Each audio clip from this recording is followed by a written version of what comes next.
They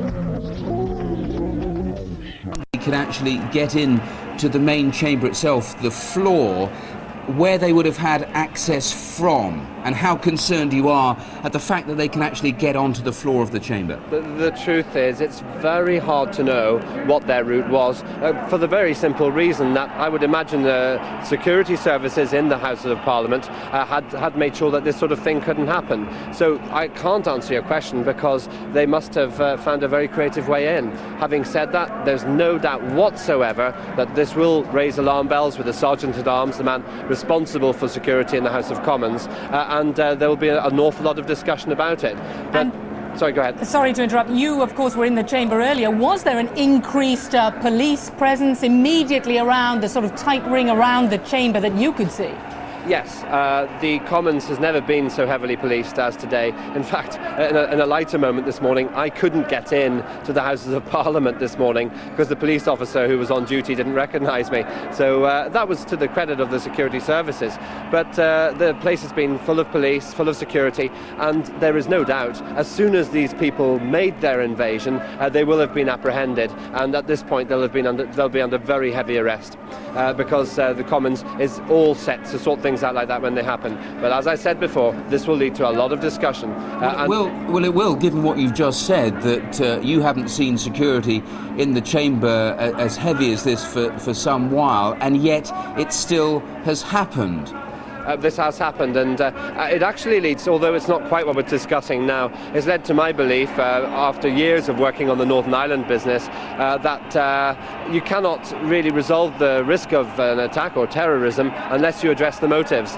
Well, we can see these people are very motivated at the moment, and I guess what's making them willing to take these risks is the fact that they're desperate to make themselves heard. I'm not sure it's helping them to invade the Commons, but it probably will make people like David Blunkett realise, I hope, that they need to at least ask what's their motivation. This time it was probably about fox hunting, but it could have been about something else, and that is a message not lost on parliamentarians. Lembit, we'll leave it there for just a minute because I think that we are now able to talk to the political editor of the Daily Telegraph, George Jones, who was actually in the chamber when those protesters broke in. George Jones, tell us what happened. Well, about 4 or 5 people, young men dressed in these white T-shirts, appear to have come in from one of the doors into the Commons chamber, which is one of the doors into the division lobby. One of them actually went up to the table which separates the two front benches of the government and the opposition, and actually harangued Alan Michael, the countryside minister, who just proposed a second reading of the hunting bill. Others struggled with Commons officials on the floor in front of the mace. It is the most astounding breach of security. I mean, I think it's an even bigger breach than when we had the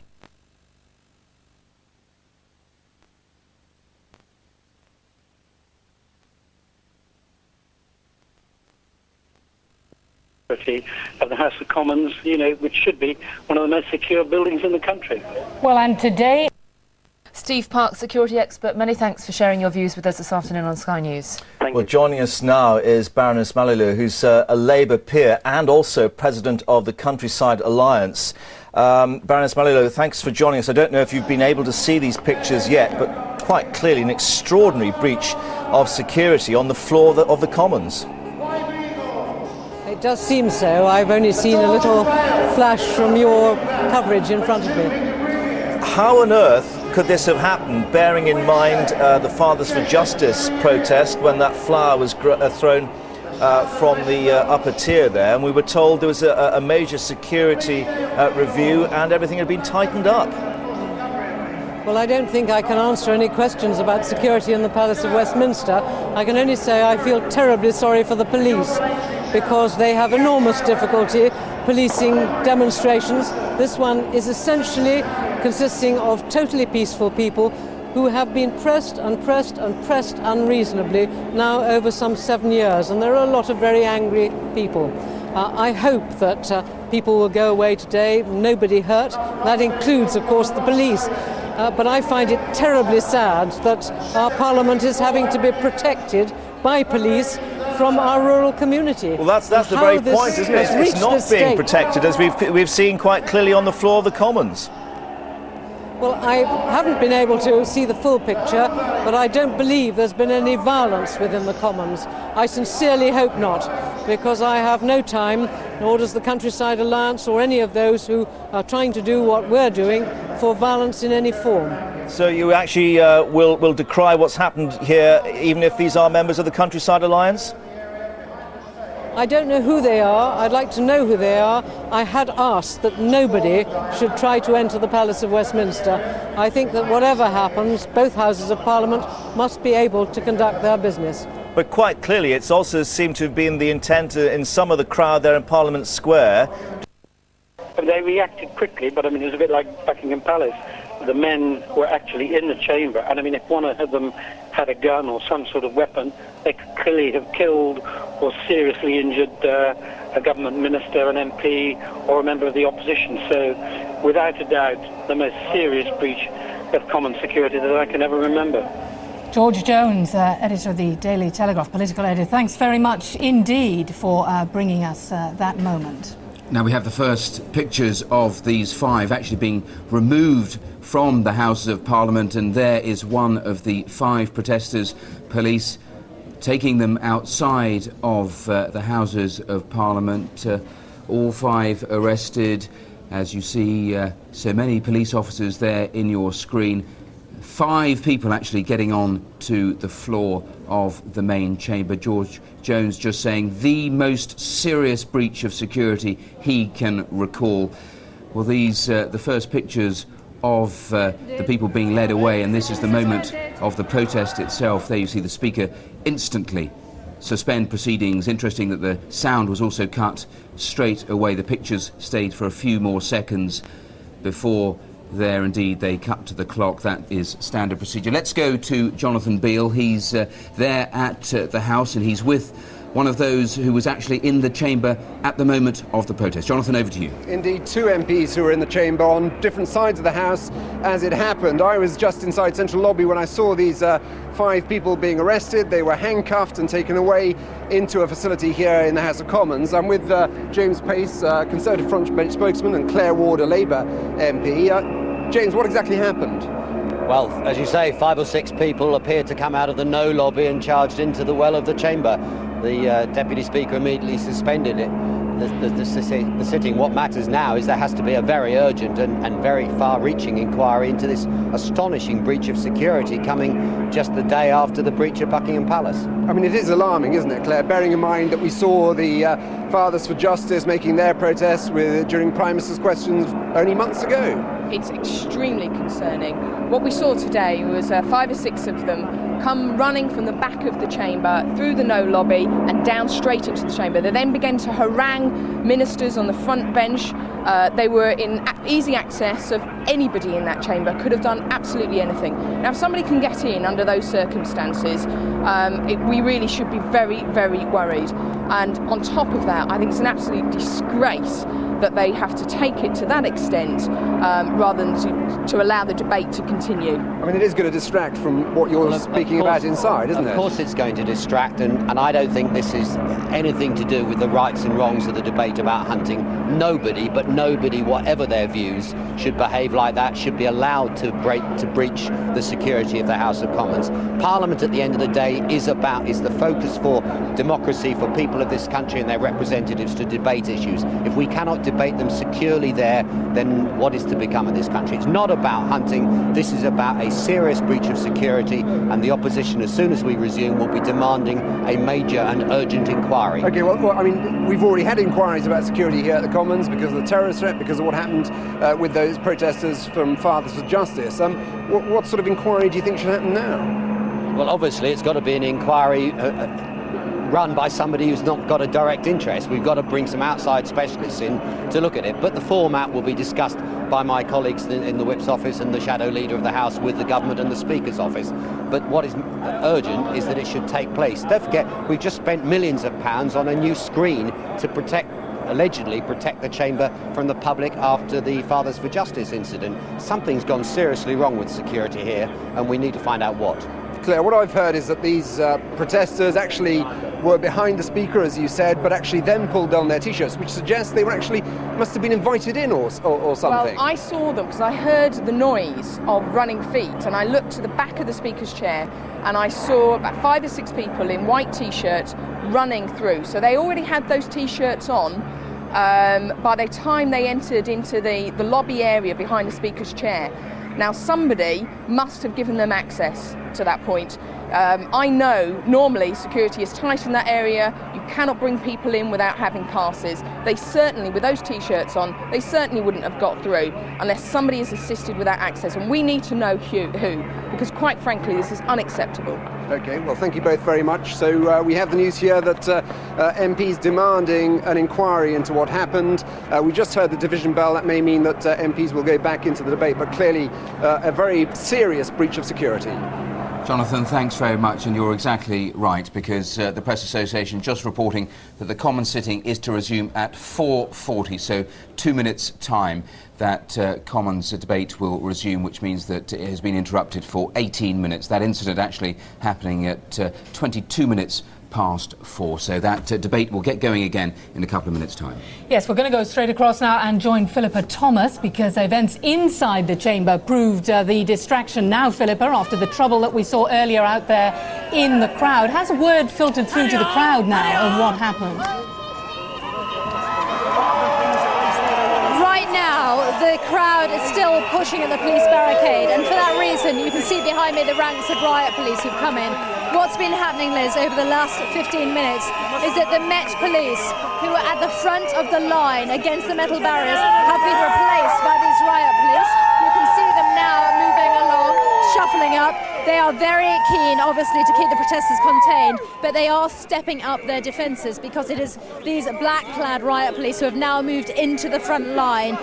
We have seen this spray of bottles coming over, missiles, surges as the crowd tries to push the barrier, and so they are standing by to hold the line. There's been quite a lot of activity just in the last few minutes, with them moving up, moving closer together and trying to hold on. And I have to say, I've seen a couple of lads, basically a couple of young men with blood running down their faces. They say they were hit by batons, their clothes blood-stained, and I've also seen evidence that those who are pushing, many of those in the crowd have been drinking quite a lot. So you can see that there is aggro building up, but with this tight line of riot police here and more behind them and police vans behind them, you can see that for the moment they are holding the line. It's a small corner of Parliament Square, but it is very unpredictable. We're getting a lot of pushing and shoving and surging, and maybe you can see, if we just swing round, you can see behind us perhaps, looking back towards Parliament, what we've got is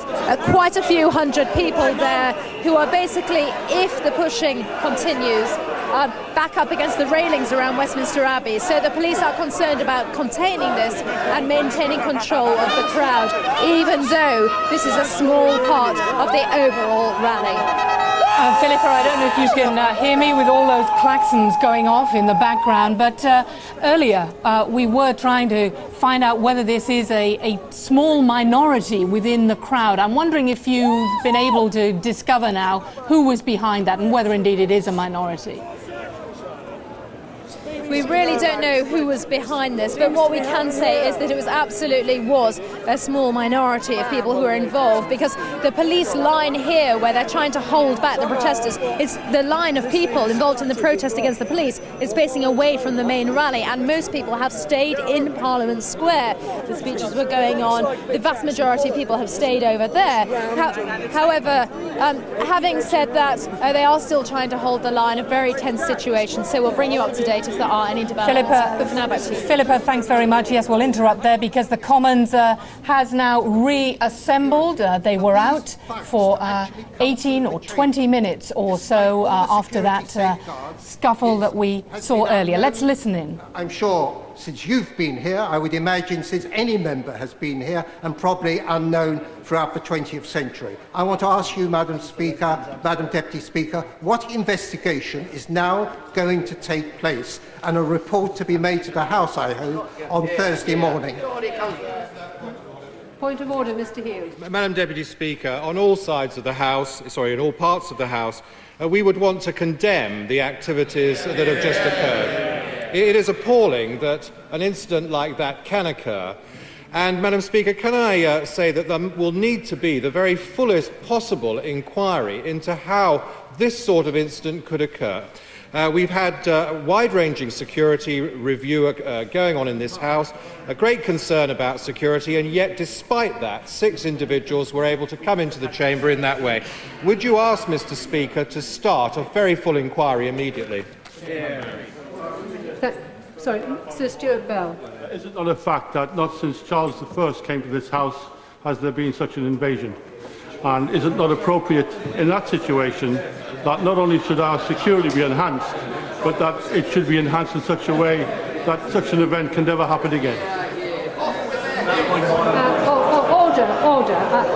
Order. I do understand the concern of members in view of the serious incident that has taken place, but equally I'm aware that we are still discussing a very important issue.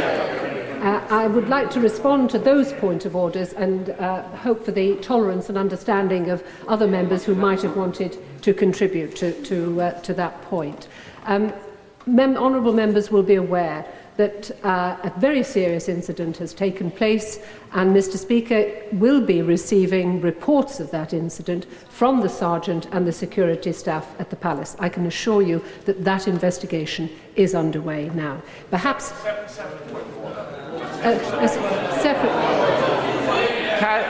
Can you confirm that there is now injury time, because we already have a curtailed debate? And is it possible that you, hear the point of order. Is it possible that you can rule for the chair that this period where the House has been suspended is added to the period for debate on second reading? Mr. Kevin McNamara. Madam Chairman, if in fact there were to be given injury time, it would have been shown that those vagabonds had in fact defeated Parliament and forced us to change a procedural motion which we have already passed. I am actually bound by the motion that the House passed, and therefore there will be no additional time to this section of the bill. I would ask honourable members who wish to contribute to the remaining parts of the second reading to do so perhaps as briefly and as concisely as possible. I will now resume with Mr. James Gray.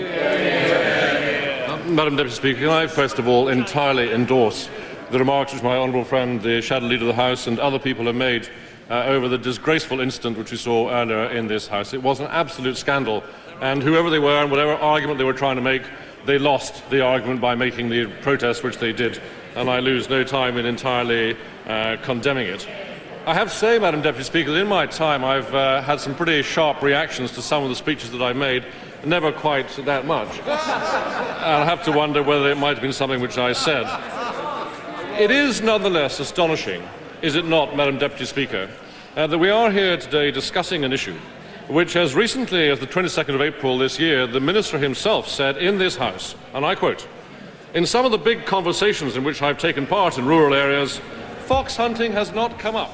Well, the Conservative who was on his feet at the moment of the protest, resuming where he left off at 4:22, and absolutely fascinating as MPs resumed that debate. We heard it described as unknown, this protest, in the 20th century. We heard another member say not since Charles I had we had such an invasion in the Houses of Parliament. And we heard the Deputy Speaker say it was a very serious incident. Reports already are going to be made by the Sergeant-at-Arms, and that investigation is already underway. Just a quick footnote in terms of the debate itself. We are still due to get the vote on the second reading at 20 minutes to 6. No additional time is being given to that. But let's get back to that protest. Let's speak to John O'Connor, a former member of the Flying Squad. An extraordinary goings-on in the House of Commons there, the floor of the main chamber. Absolutely unbelievable. I just think, yet again, it focuses the responsibility on the Metropolitan Police, who have got the responsibility for security of the Palace of Westminster. And, you know, we've seen in the past that what they've tended to do is to direct all of their energies at the worst case scenario. And they seem to have taken their eye off the ball, off the main thing, which is protesters and journalists who try and breach security. And that's where their big problems are. We saw it yesterday, we saw it at Windsor Castle, we've seen it before in the Chamber when one of the protesters from yesterday's lot threw a bag of flour at the Prime Minister. I mean, it's astonishing that this is allowed to go on. Someone's really got to get a complete grip of the security and the access and so forth.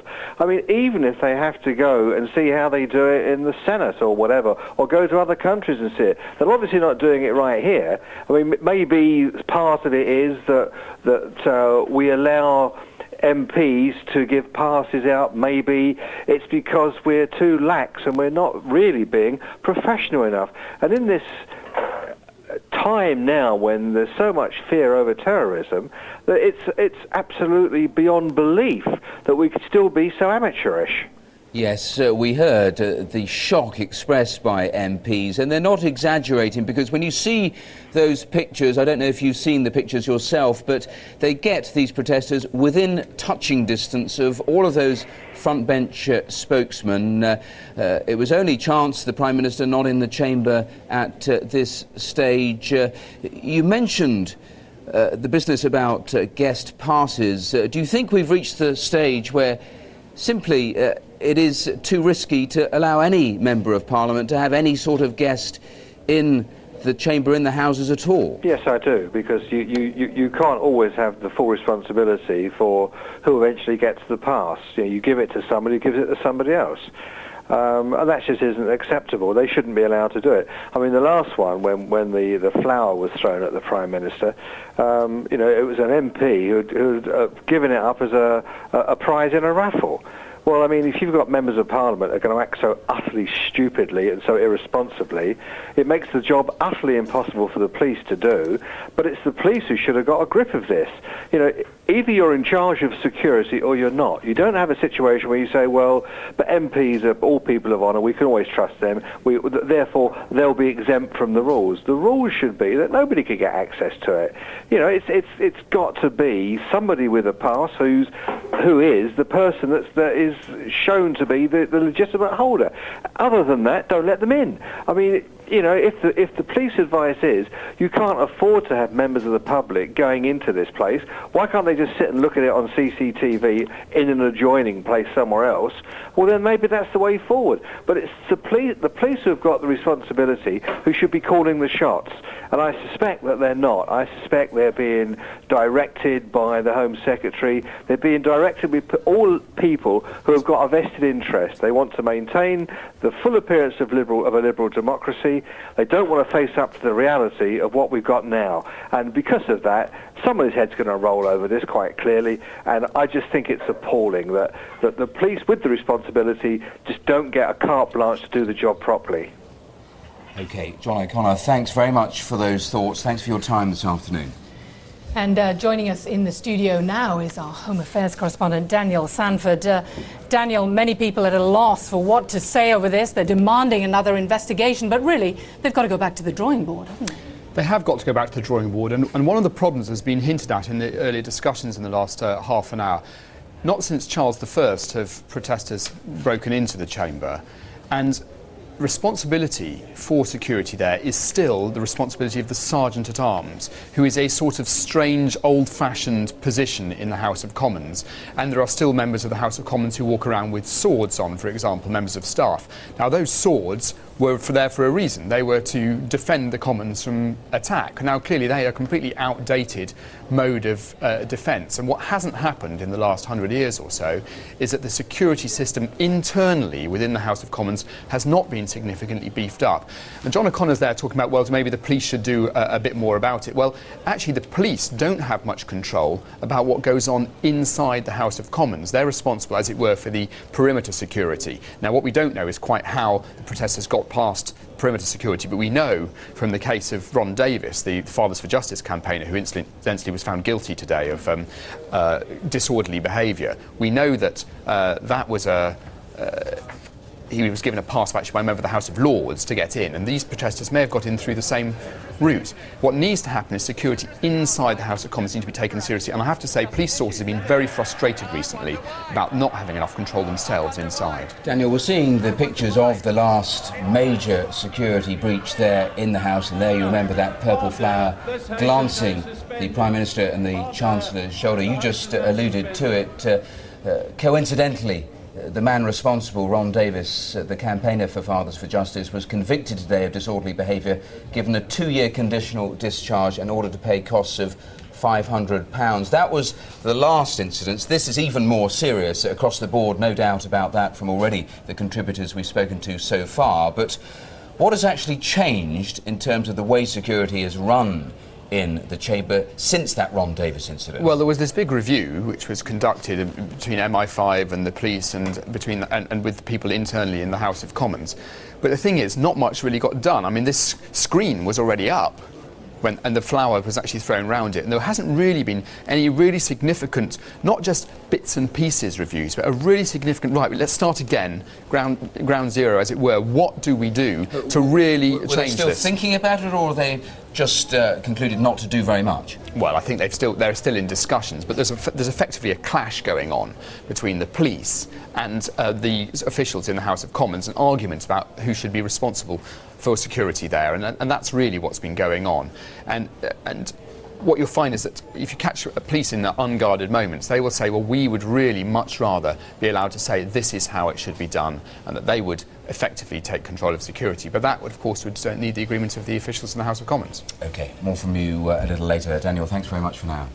Yes, and debate, of course, has resumed in the chamber now. It did stop for 30 minutes. We're going back outside. Earlier, there was some trouble. It appears to have come from a minority of protesters. Let's rejoin now our correspondent out there with the crowd, Philippa Thomas. Philippa, what's happening now? Just in the last minute, the riot police obviously getting into position because there's another push from the crowd. And what has happened, in fact, in the last half hour is that the riot police have come in place of the regular Met Police. You can see them right next to me. We're at the line, and they have taken their place at the front because they are worried about the amount of aggression that is building up behind the line. We are still in a corner of Parliament Square, but you may be able to tell it's confusing, but there's a lot of pushing and shoving going on, a lot of abuse going on. A few of the demonstrators, the protesters, claiming they've been hit by police batons, but I've also seen drink bottles being thrown and shattering and smashing. There's quite a lot of broken glass around as well. Now, just give you an idea of what the regular demonstrators here are saying. Aggie Chapman here is from Peterborough. You're with the Fitzwilliam Hunt. Are you surprised that this confrontation is happening? I'm not surprised at all. There's such a strong feeling here because the government refused to listen to us. We've protested for years peacefully.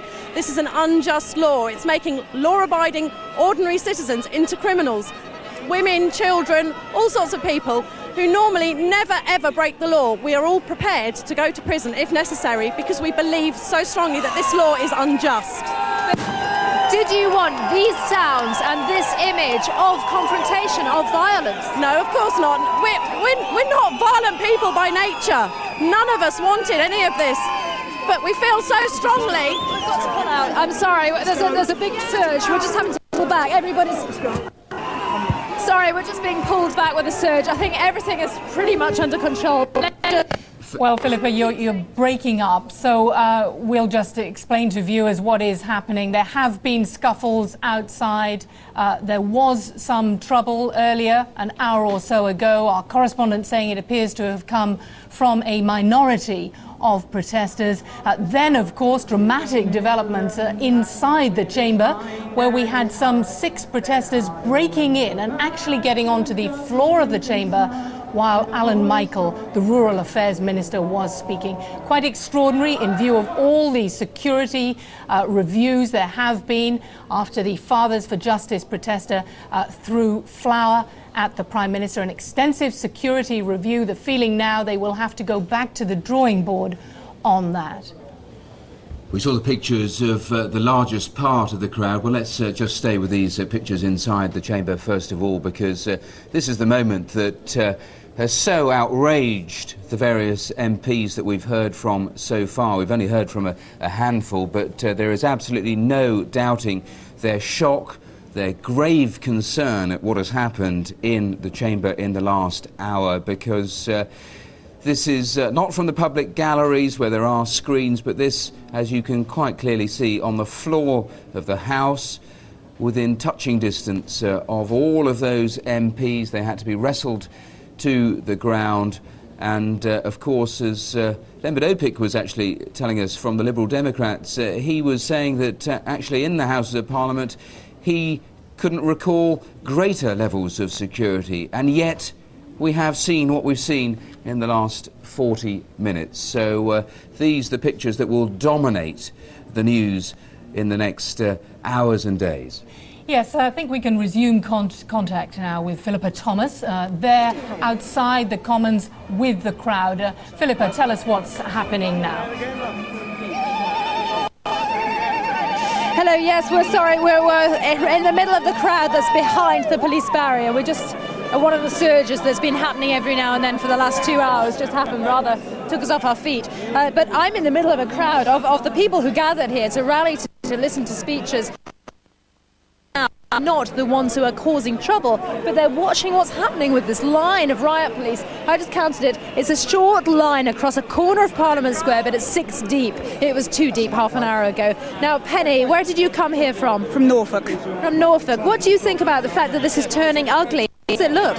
Well, I think it's just such a pity that it's come to this, and I think it just shows how strongly people do feel about this whole issue. I've seen old people who have been hit over the head, really through just being caught up in something they probably don't want to be caught up in, but they're prepared just to stand and not move because of the strength of their feelings. You don't think it's troublemakers? No, not at all, not at all. I think it's terribly sad that some people may be being criminalised for sincere wishes to fight for their country.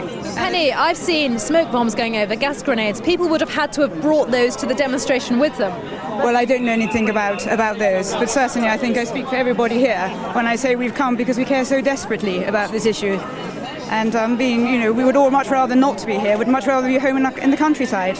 If there's a ban, Penny, what do you think people are prepared to do? They're prepared to defy the law, but what would they do? I think people would be prepared to see the law. I think this is a very unjust and perhaps it's an illegal law in itself, the process through which they're trying to affect this ban. And I think the strength of this turnout today is to show that people won't let it rest here. I hope not through criminalisation, but just through showing the strength of people's wishes. You think there could be further standoffs or confrontations with the police? If the police have to enforce a ban, what could happen?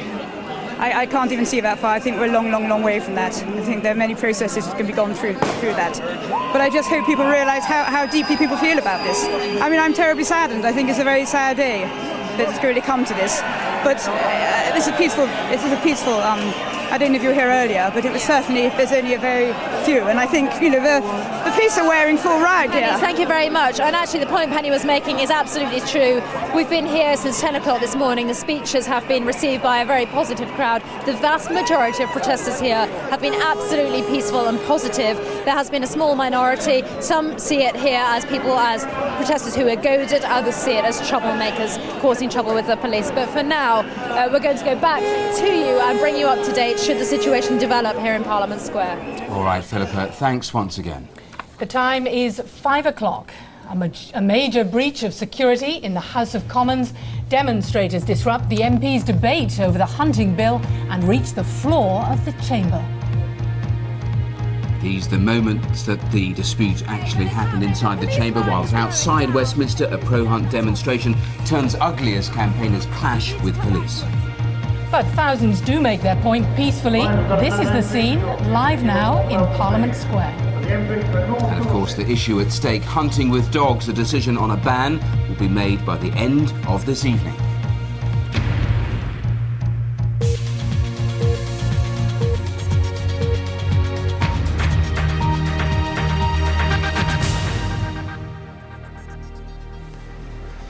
Good evening. There have been extraordinary scenes inside the Palace of Westminster within the past hour, where pro-hunting demonstrators have broken onto the floor of the House of Commons, where MPs are debating a ban on the blood sport. Sitting suspended. The major security breach caused the sitting to be suspended immediately.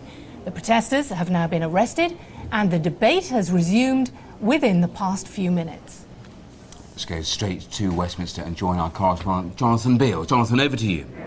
Well, an alarming breach of security, it has to be said, not the first as well in recent months. The Tories have already called for an inquiry. I just spoke to a minister inside the House who said heads must roll as a result of this. He wanted to see security handed over to the Metropolitan Police. I'm joined now, though, by two witnesses of the event, George Jones from the Daily Telegraph, Sir Patrick Cormack, who was actually inside the House, and I understand you helped remove some of these protesters. Well, I did go and tell them what I thought of them and told them not to damage our attendants who look after us so very well, and I told them in blunt terms that they were a bloody disgrace to the cause that they were supposed to be supporting, and I'm wearing the Countryside Alliance tie. I mean, this is an absolutely inexcusable thing, but of course there are two dimensions. One is the ruining of a good cause by some idiots, because that's what they are. But the second thing is, how could these people get into the House? Now, it is a bit of a building site at the moment, and I'm one of those who doesn't think we should be meeting when there are so many alterations going on. That may have something to do with it. But clearly this is something of enormous concern to anybody who cares about parliamentary democracy. Well, you're on the commission, aren't you? That I am on the commission, and what are you going to do about we have been reviewing. Well, obviously we shall be calling for evidence for all the people here. I mean, you can hear this tremendous noise now. You can see the place is almost a ring of steel with the police. How on earth did I believe it was 9 people, get through that into the precincts of the House, up through various corridors and staircases and into the chamber itself? I've been in the House for virtually almost 35 years. I have never seen anybody get on the floor of the House. I've written a history of the House, and I don't think, I'm trying to rack my brains, it's ever happened before. It has in the House of Lords once, somebody abseiled in, but it's never happened in our place, and I am obviously deeply concerned and very angry. George Jones, an alarming breach of security. Do you think heads will roll because of this? Well, it's not the first time.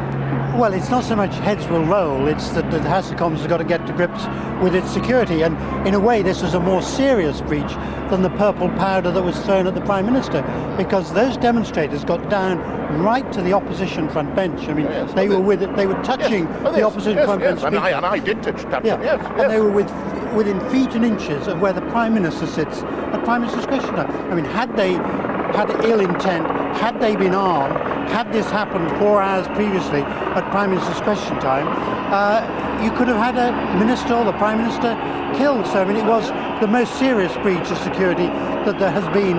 I've been here 30 years and there's been nothing with the potential that this has happened. And somehow they have got right inside. They haven't come through the public areas, they've come through the areas which are reserved for MPs. Even I, as a lobby correspondent, cannot go into the areas where these demonstrators got into. No, that's right. I mean, so how do you think this happened? How do you think this breach of security happened? Look, speculation is always interesting, but sometimes not reproductive. I do not know. What I do know is that they came up what is called the Ladies' Gallery staircase into a corridor, and then, as George Jones says rightly, even he isn't allowed there. Only the most senior officials of the House and members of Parliament and those who look after us, the guardians and the custodians and so on, can go there.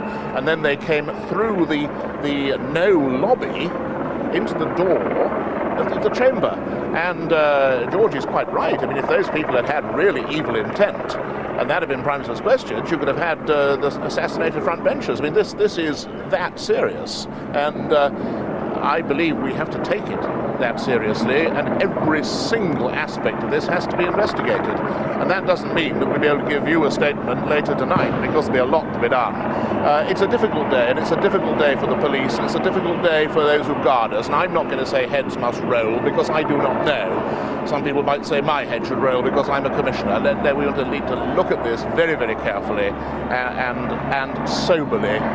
But a cause has been damaged and a building has been breached, and they're both very serious things. On that issue, I mean, they've gone back into the debate. Do you think it's sensible to carry on debating when this has happened today, overshadowed not only by what's happened at Westminster Square, but inside the chamber too? Yes, because if in this country we think that is where decisions should be taken and not there, of course. I believe what's happening in the chamber today is ill-advised. I believe the law is bad, and I'm totally against it. But if it becomes the law, it is the law. And this country is governed by a parliamentary democracy, not by an anarchy or a mob. Most of the people in that square are decent, law-abiding people, but there are some nutters there, and there are some worse than that. And when I addressed them this afternoon, I told them off good and proper for setting off these thunder flashes and for making the police life difficult. And I urged them to present their cause with enthusiasm but with dignity, and not to let the moral high ground go to those who are against hunting. What those idiots who came in the chamber today have done is given the moral high ground to their opponents. Okay, George Jones. Sir Patrick Cormack, thank you very much. Clearly, this matter is being investigated, will be investigated, and we're going to have to wait the outcome, but really it's overshadowed this whole debate. Jonathan, I'll let you get away to get more reaction. Thanks once again. Thanks a lot. So, dramatic developments in the chamber, and earlier this afternoon there was trouble outside too as protesters clashed with the police. Our special correspondent Philippa Thomas has been there in the crowd all day for us. Philippa, tell us about that trouble. Some people had blood pouring down their faces. I've seen a couple of men with blood streaming down their faces who've been cut on the these are pictures from a little earlier. We are hoping to establish communication with Philippa. Liz, yes, we have seen people with head wounds. A couple of men that I've seen, they say that they were hit by police batons. It has at times turned ugly here, obviously with the pushing and shoving. The riot police are now about 6 deep here. But around me are groups of protesters, demonstrators who came here for the rally, for the speeches. Now several hundred over on this side of this confrontation who are basically penned in between Parliament and Parliament Square. Let's talk to one experienced huntsman, Roger Carter from Windsor, hunts with the Vale of Aylesbury Hunt. You're a former county councillor. You believe in the rule of law. What do you make of what's happening here now, Roger? Well, I've been here since about 2 o'clock, and when it first started it was very peaceful and very quiet. Well, not quiet, but very peaceful, and everyone was in very good humour. But I think things started to go wrong when I saw a girl thrown over by a policeman that she'd walked past. He grabbed her from behind, and when a man came forward to pick her up, he was hit with a truncheon. What did she do? Was she shouting at the police? No, nothing. There were big gaps between the police, and she literally walked between them. As she came out the other side, a policeman turned, grabbed her, threw her back through. When somebody came to pick her up, he was hit over the head with a truncheon. And was that before the trouble as a whole started? Was that the first incident? That was when I think people first started to get slightly angry with it. And where we stood here now, about an hour and a half ago, long before the riot police turned up, there was a man in his 70s who wasn't feeling terribly well, who leant over the barriers and was speaking to a policeman asking if he could be allowed through, and a police inspector put his hand in his face and pushed him back. He came forwards again and 3 policemen threw him back. People start to get very angry when that happens. So you believe the pushing, the shoving, the throwing of bottles and these smoke bombs? What happened before with people being hit with truncheons and treated like that by the police. I also was, watching this, if you like, from the side, but there are huge groups of people down there that can't move back. And again, about an hour and a half ago, the police suddenly decided to start pushing those people back. They obviously couldn't move behind them, so the police started hitting the people in the... And yet, we have a situation where these small smoke bombs, the orange gas, is being thrown from the crowd. People have to bring those to the rally with them, don't they? I agree with you. I mean, I did see some being let off in the street earlier. I would doubt if anybody ever had any intention of throwing them, but who knows? Bring them and not intend to use them, would you? I think they were being let off as part of the protest, but I think the way that people are reacting now, I think it's absolutely wrong to throw smoke bombs at the police. You shouldn't do that at all. Now, we heard when the Countryside Alliance was publicising this march, they promised us a surprise finale at 4 o'clock, about the time that the Commons chamber was breached. Were you surprised? Well, I was, because I did know there was going to be some sort of finale at some point, but I didn't have any knowledge at all of what it might be. But I didn't got into it. I'm not quite sure how they obviously did well to get there.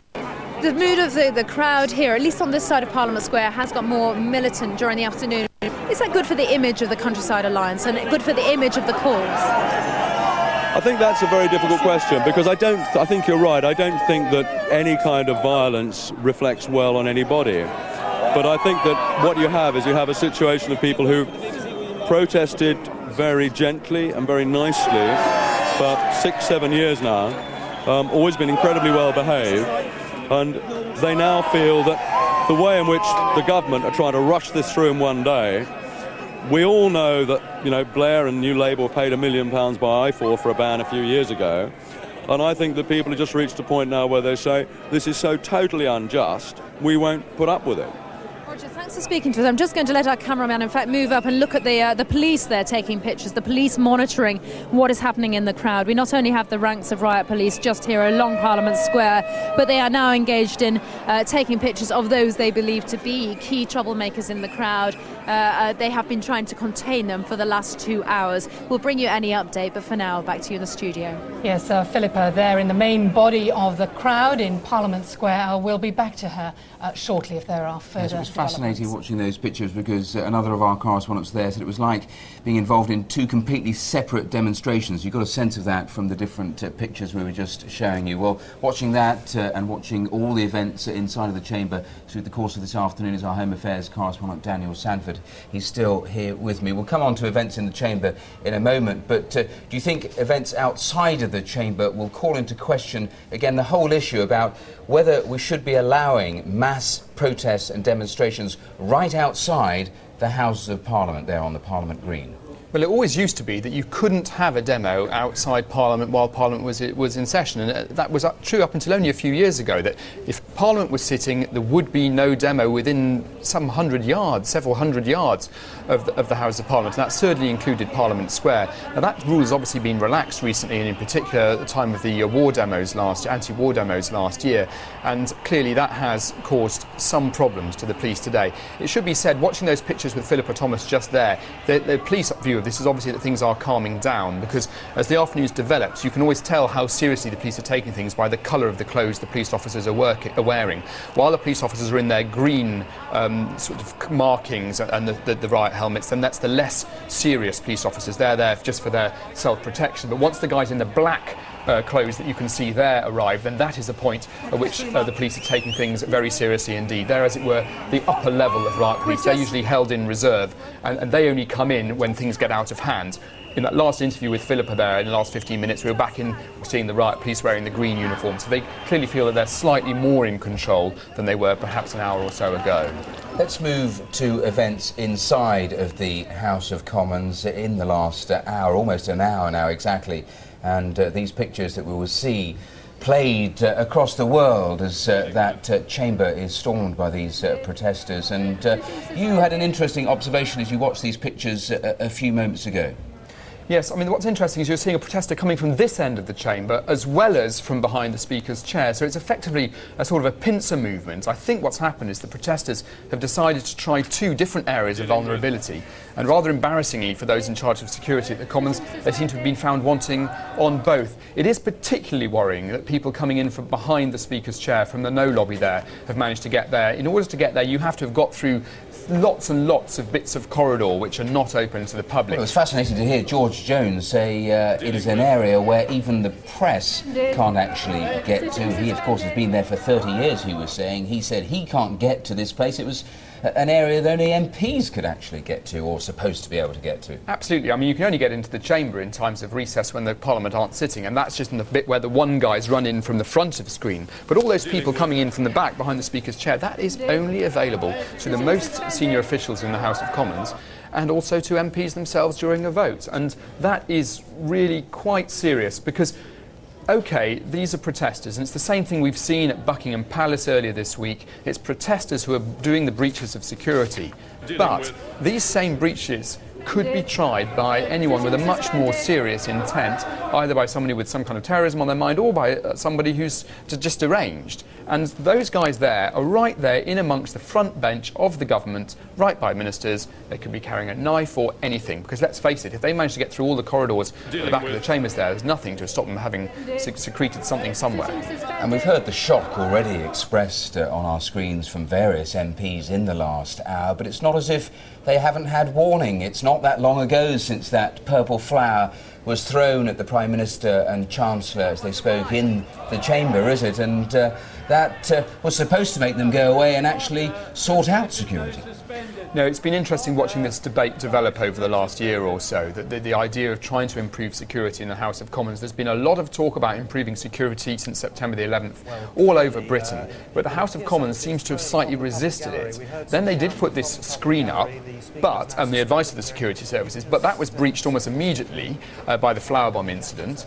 And then today we see that the general security of the whole House has been breached. And it goes back to something I was saying earlier. There have been mumblings amongst senior officers that I've been speaking to who would rather, police officers that is, who'd rather feel that they had more control over how security is done in the House of Commons. It is a very old-fashioned system with this figure, the Sergeant of Arms, being in charge of security. And any discussions, any changes the police want to make, they have to do in consultation with him. And really, they've become quite frustrated, and there have been this series of reviews, including MI5 getting involved, and nobody feels that it's really been got grip off to radically change how things are done.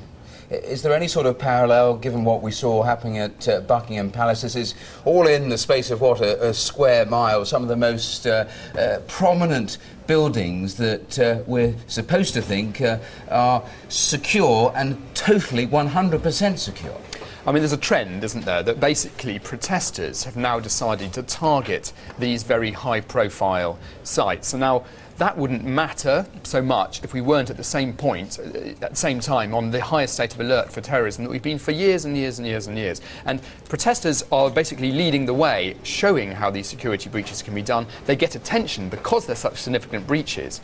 But actually, behind what's going on, they're showing some very worrying things, much more worrying than some of the normal newspaper stunts.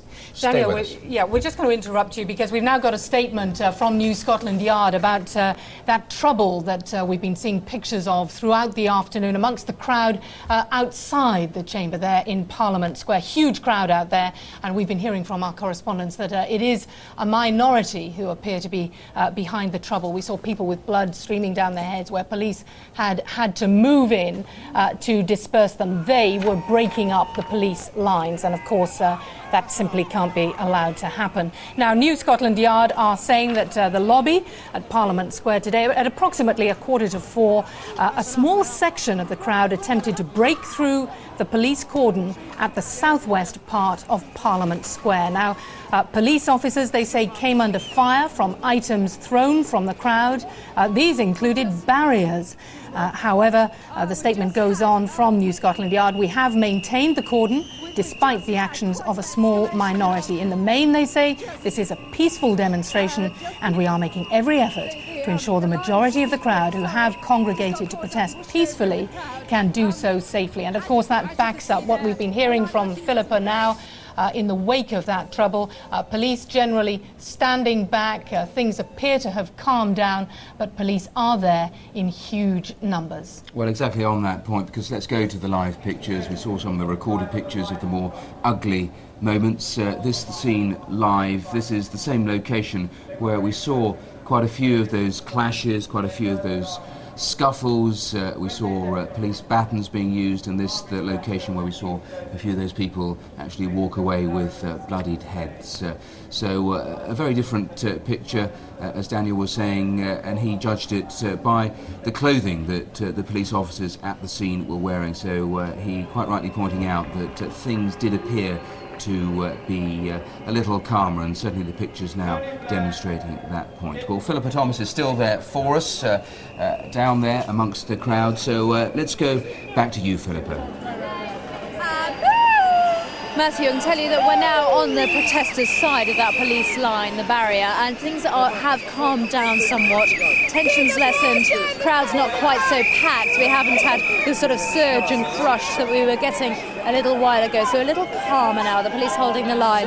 Just been talking to people about what's happened, and surprisingly perhaps, a lot of normal, regular Hunt supporters are saying they can see why this has happened. Let me talk now to Liz Bullard from the Devon and Somerset Stag Hunt. Liz, what have you seen? What do you think started this confrontation, or who do you think was perhaps to blame? I wouldn't say anybody's to blame. The police are here doing their job.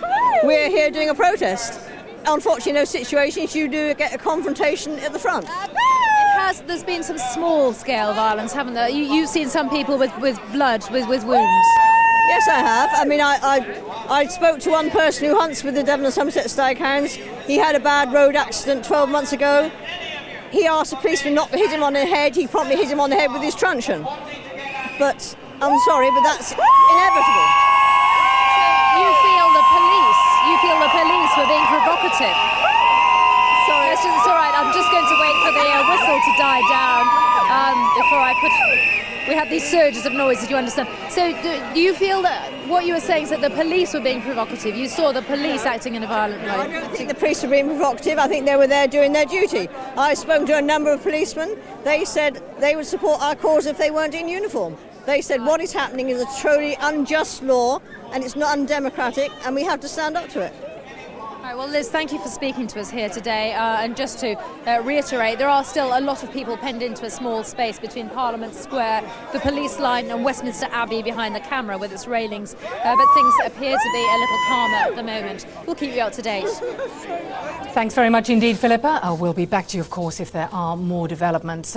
Now, to talk about what's been happening on the floor of the Commons, that dramatic protest that we've seen, as well as the protest that is going on outside. We're going to talk now to Tim Yeo, Shadow Environment Minister, who is there in our Westminster studio. Well, quite extraordinary goings-on, both inside and outside the House. What do you make of it all?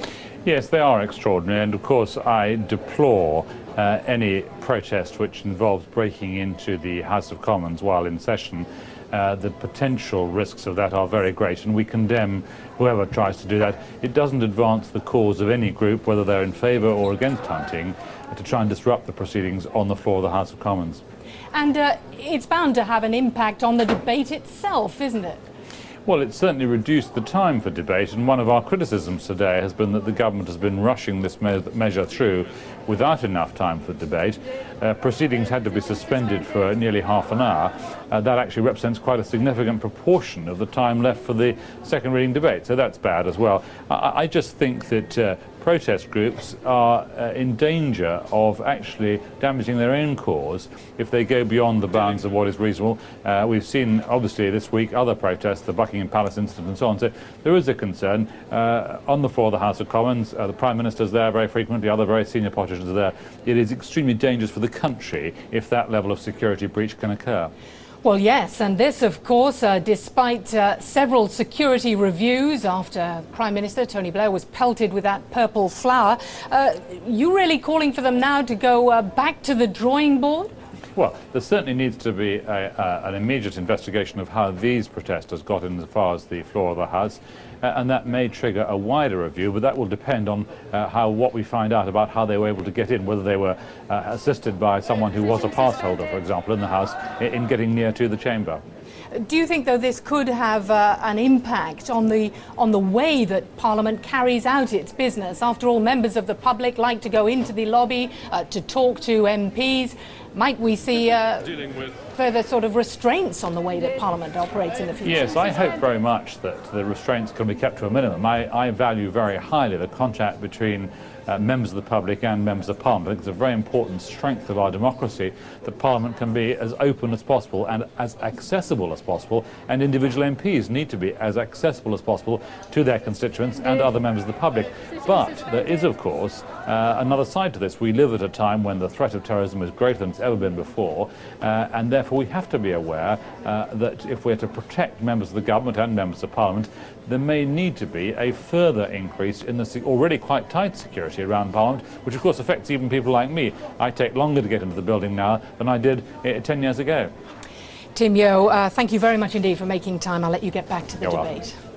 Well, Michael White from The Guardian in just a moment, but let's go live back to Westminster, see the pictures outside, and there you just get a sense of the amount of reinforcements that the police have brought into the pocket where there have been the most troubles in the last couple of hours. There you see still large numbers of police in riot gear as the scenes remain relatively tense outside the Houses of Parliament. That debate still going on inside of the chamber, but at least no sign of scuffles from those live pictures outside of the Houses of Parliament. But let's bring in Michael White, the political editor of The Guardian. Thanks so much for joining us. In terms of what's going on inside of the chamber, that protest, what do you make of it? How serious do you view it?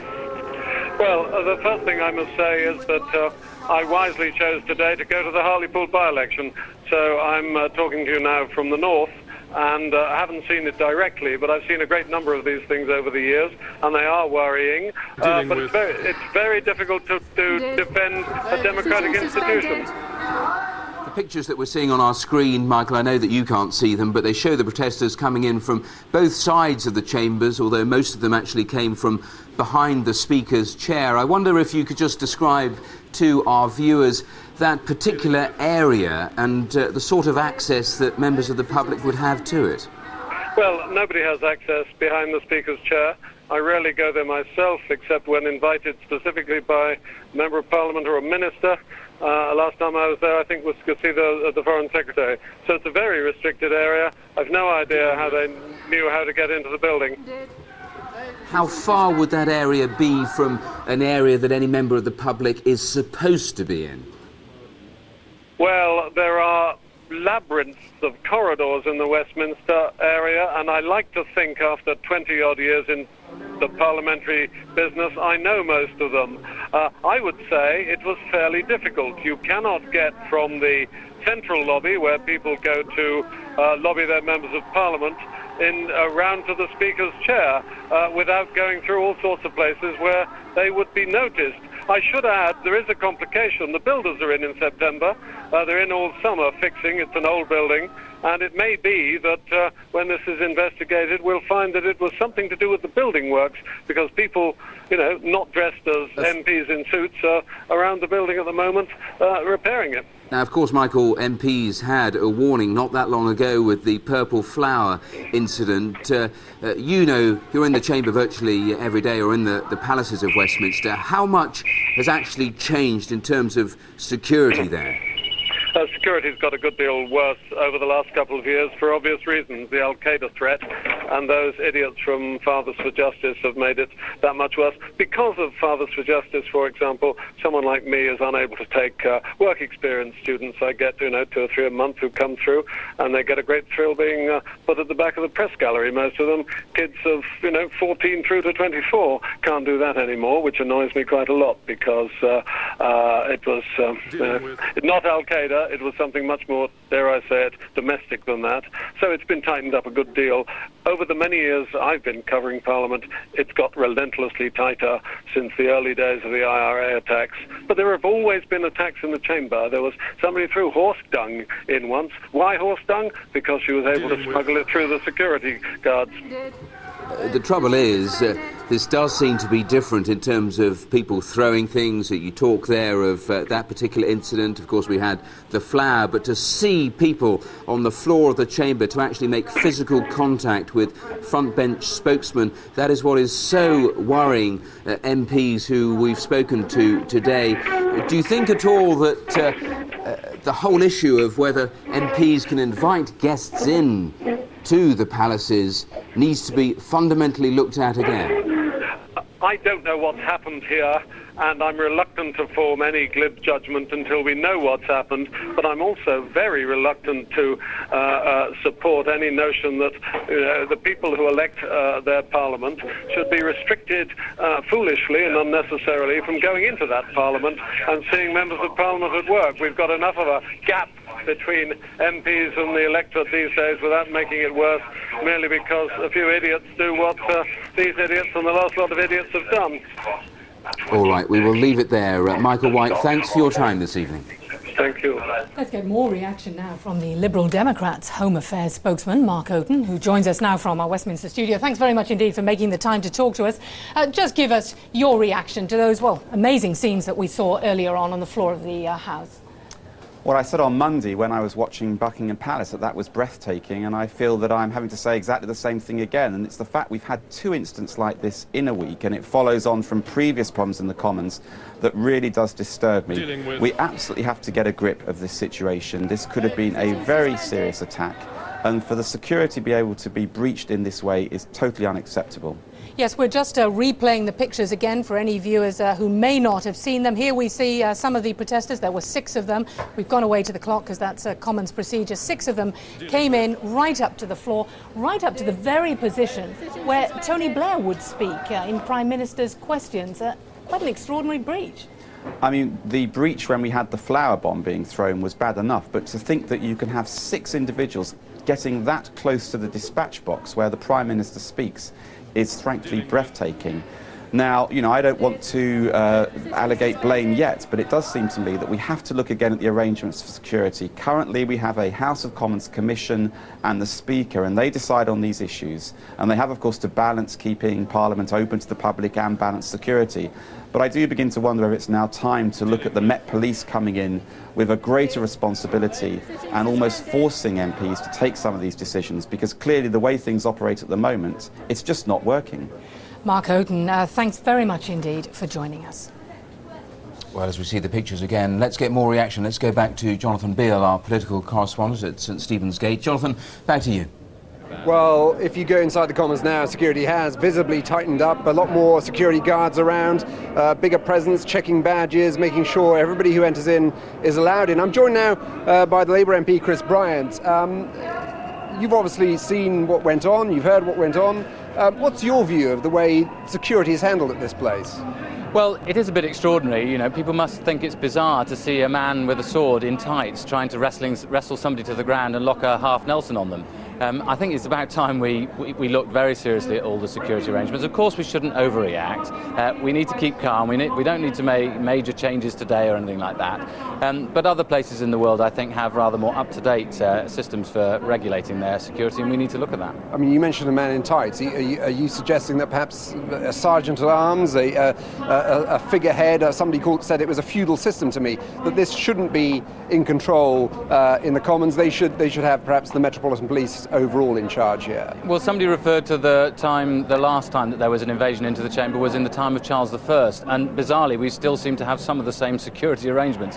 Now, I know that they work very closely with the police, and the police do a wonderful job here protecting us at all the main entrances to the building, but not obviously at the entrance to the chamber itself, and maybe that's one of the things we do need to look at. What do you think will happen? I mean, obviously there's going to be an inquiry, an investigation, they'll look at security again, but do you think that ultimately heads will have to roll because of this?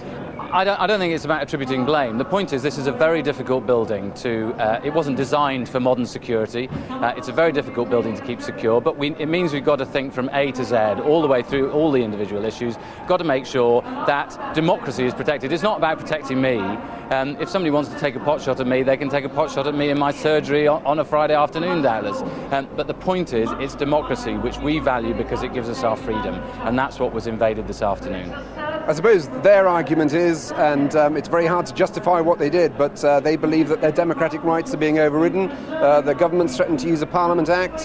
They believe this is the only way they can get their views known. I've been involved in protests in the past. I was involved in the miners' protests in the 1980s, and of course we tried to keep it peaceful, and where peaceful protest I think is the best way of influencing MPs. But I made a commitment to my constituents in the general election in 2001 that I would vote for a complete ban on fox hunting when that came before us, and that is what I intend to do. If I didn't do that, I'd be breaking my pledge to my constituents, and that would be democratic rights of all the people who've written to me about it undermined. Are you, even though you're on the other side of the argument, rather depressed that the arguments about fox hunting will be just perhaps ignored today, and that all the focus will be on these demonstrations that have gone on? The honest truth is that I think the vast majority of people in this country have already made their mind up about fox hunting.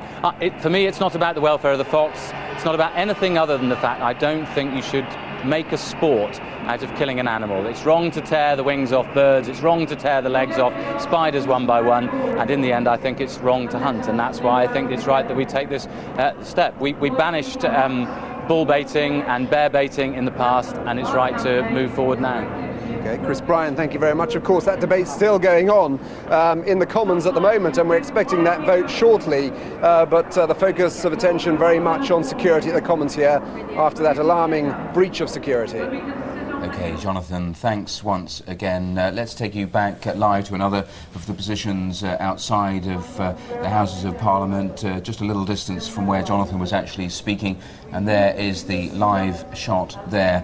And a very much calmer situation there, as you see still quite a number of police officers in riot gear there, but the line's very much reinforced compared to a little earlier when, of course, around this location a small set of protesters tried to breach police lines. The Metropolitan Police have confirmed that that's what a small part of the crowd tried to do, to break through the cordon on the southwest part of Parliament Square. They said that items had been thrown at them from the crowd, including the barriers themselves, and that's why we saw the police officers move in with truncheons, maybe about an hour and a half ago. Yes, and in a minute our camera will move to the high shot and we can show you perhaps the scale of this demonstration, because there are literally thousands of protesters there. And there we are, there you see the high shot. You can see that Parliament Square is packed with protesters, and New Scotland Yard has been at pains to stress that the majority of people who've come out to demonstrate today have done so peacefully, and those scenes that we saw earlier of protesters clashing with police as the protesters tried to break through the police cordon, those police stress were a minority of protesters. The majority have come here to peacefully demonstrate against plans to ban hunting with hounds. They are making that point in the press release issued from New Scotland Yard, but make no mistake about it, there will be questions being asked tomorrow and the days ahead about whether it should be allowed demonstrations of this size in Parliament Square whilst Parliament is actually sitting. We've of course had disturbances in this area before, the May Day demonstrations and protests in this vicinity, and security reviewed after each of those occasions, but here we have Parliament sitting, and those scenes that will concern MPs, concern the Metropolitan Police, with the smoke we saw right next to the Houses of Parliament. But if there are questions about that, it's nothing to the questions that will be asked about this that you're seeing on the screen, because you've heard various MPs describe that they've not seen anything like this for, well, the comparisons go back. George Jones said 30 years. Other people said on the floor of the House this century. We heard one MP say not since Charles I have they seen anything like this. So major questions will be asked how these protesters got onto the floor of the House of Commons, stopping for 20 minutes proceedings there in the chamber. Yes, and we've now had it confirmed that 5 protesters have been arrested. Well, the debate has resumed, of course, in the Commons, but outside, those protesters still gathering ahead of the vote, now expected at around 6 o'clock. Let's rejoin our special correspondent there, Philippa Thomas.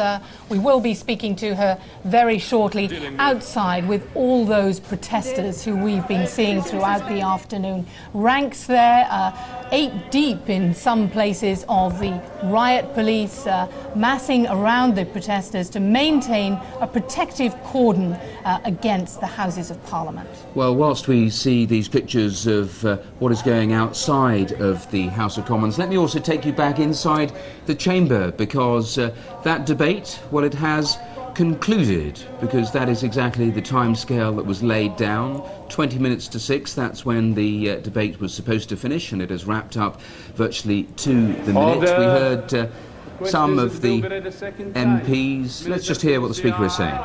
The country knows. Tell us for the ayes, Tom Watson, Derek Twigg. Tell us for the noes, Bill Wigan, Crispin Blunt. Well, let me just continue, because we saw, once MPs returned to the chamber, several of the MPs actually inquire of the Deputy Speaker, who was in the chair at the time, whether the set amount of time for this debate could be extended. And she, of course, made the point that her hands were tied by, of course, the amendment, the vote that MPs themselves had taken an hour or so before. At about 3 o'clock, they decided on the length of this debate, and it was due to finish at 20 minutes to 6, and that is indeed what we think has happened. And of course, that means that we're not that far away from the actual vote, the culmination of what today has been all about, this vote on the second reading of this hunting bill, which will actually then, of course, after that key vote, go on to discuss various amendments and then have another vote in the Commons. But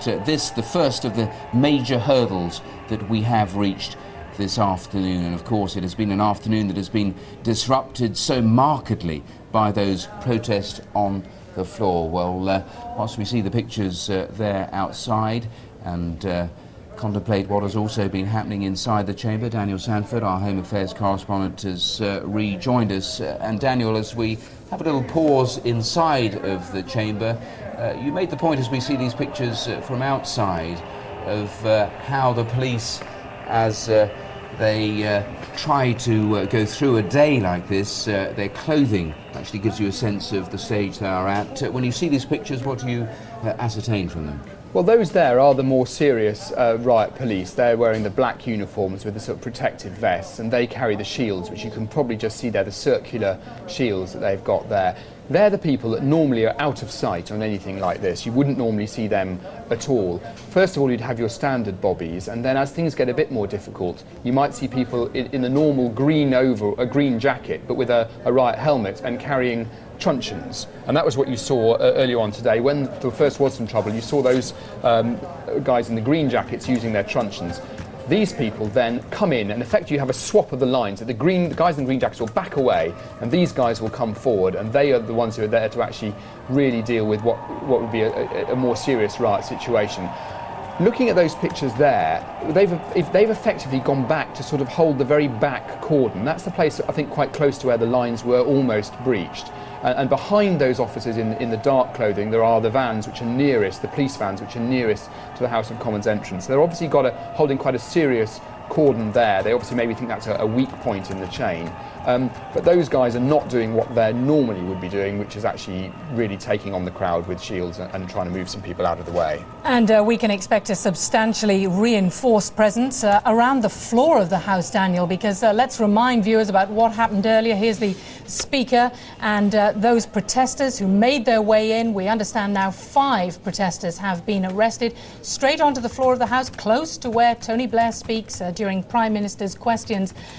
Calls now from all quarters for serious investigation into quite how they managed to get onto the floor.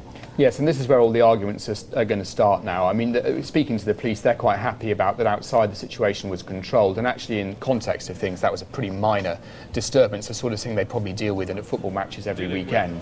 But what happened in the chamber is very serious. They're coming again from behind the Speaker's chair, the protesters coming into the chamber, going right up to the government front bench, right up where ministers are there, where on another day the Prime Minister could be standing, or the Home Secretary, or the Foreign Secretary, or the Defence Secretary. Very, very serious breach of security. Talking to the police already, they're kind of holding back saying too much about what's happened in the Commons today, because they're aware that really the security there, the internal security inside the House of Commons, is not their responsibility. It's the responsibility of the Sergeant of Arms and his House of Commons officials.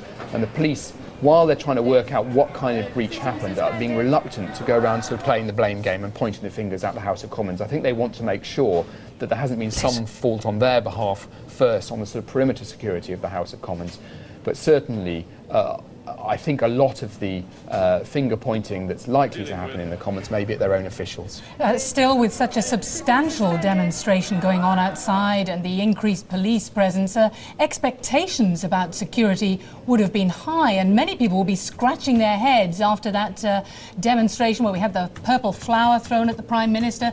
Earlier this week, the scenes on the Buckingham Palace balcony, many people will find this quite extraordinary. Well, that's the irony of it, isn't it? I mean, the reason why there is such an enormous police presence on Parliament Square today was because they must have thought, well, that one thing that the protesters might try and do is to rush on the House of Parliament, and that cordon has been held just through all the protests this afternoon. That cordon holding the protesters in Parliament Square and not allowing them across the road to the House of Commons has held.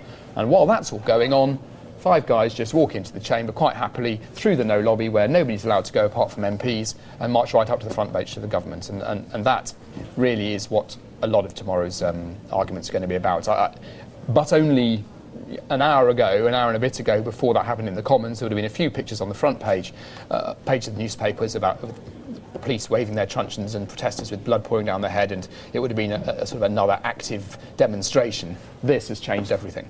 Daniel, thanks very much indeed. Let's go straight back outside of the chamber. Let's speak again to Philippa Thomas, our special correspondent. And Philippa, does it seem any calmer now where you are? It's It's definitely calmer, a little rowdy, as you can see behind me, people enjoying themselves, quite a lot of noise, they've got the horns, they've got the placards. This is the middle of Parliament Square.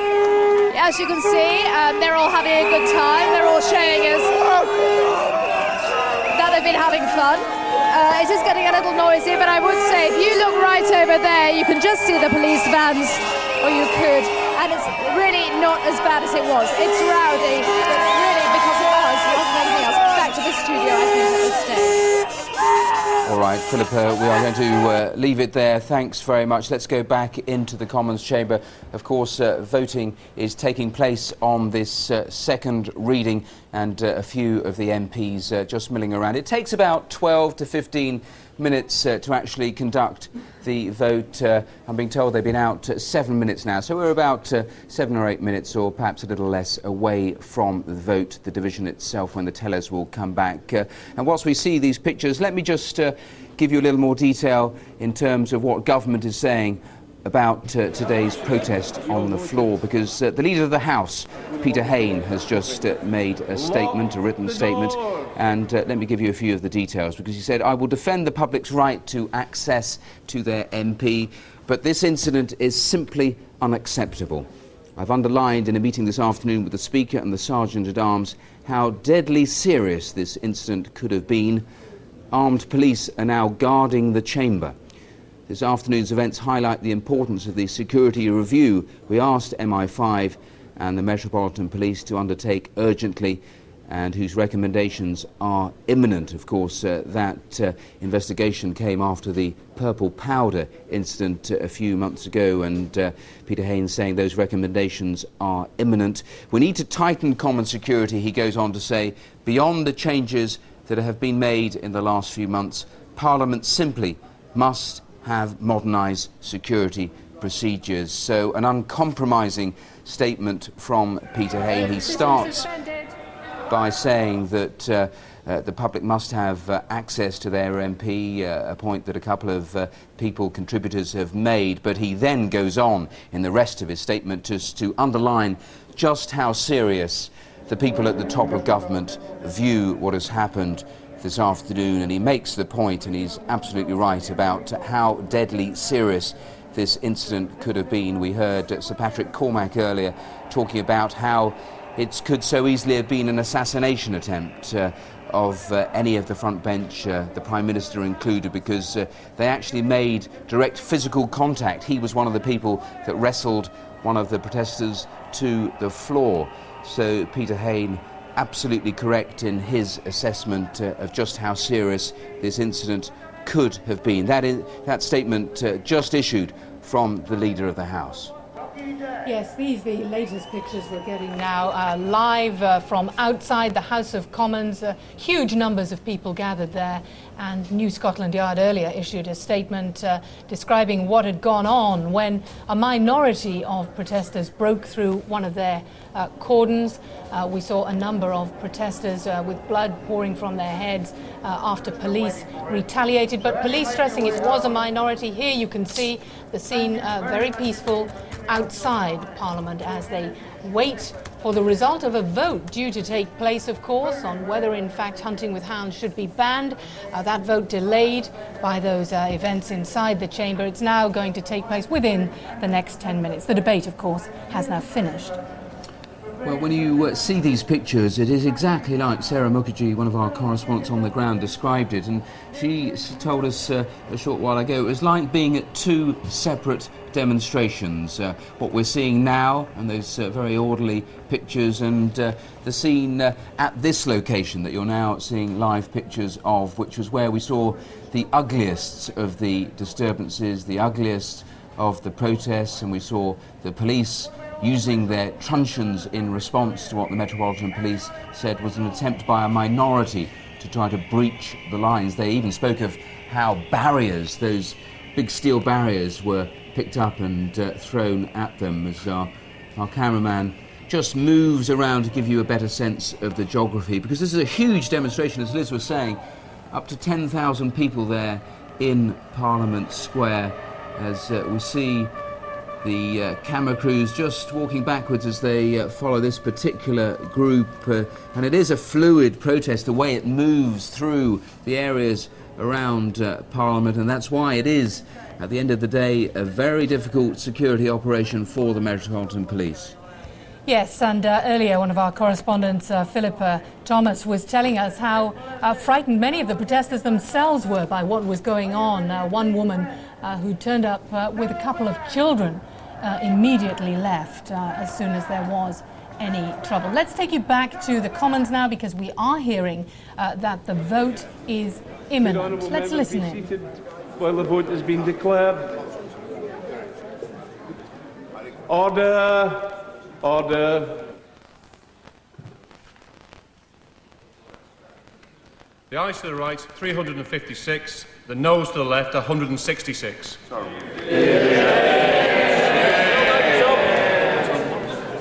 Order. The ayes to the right, 356. The noes to the left, 166. The ayes have it.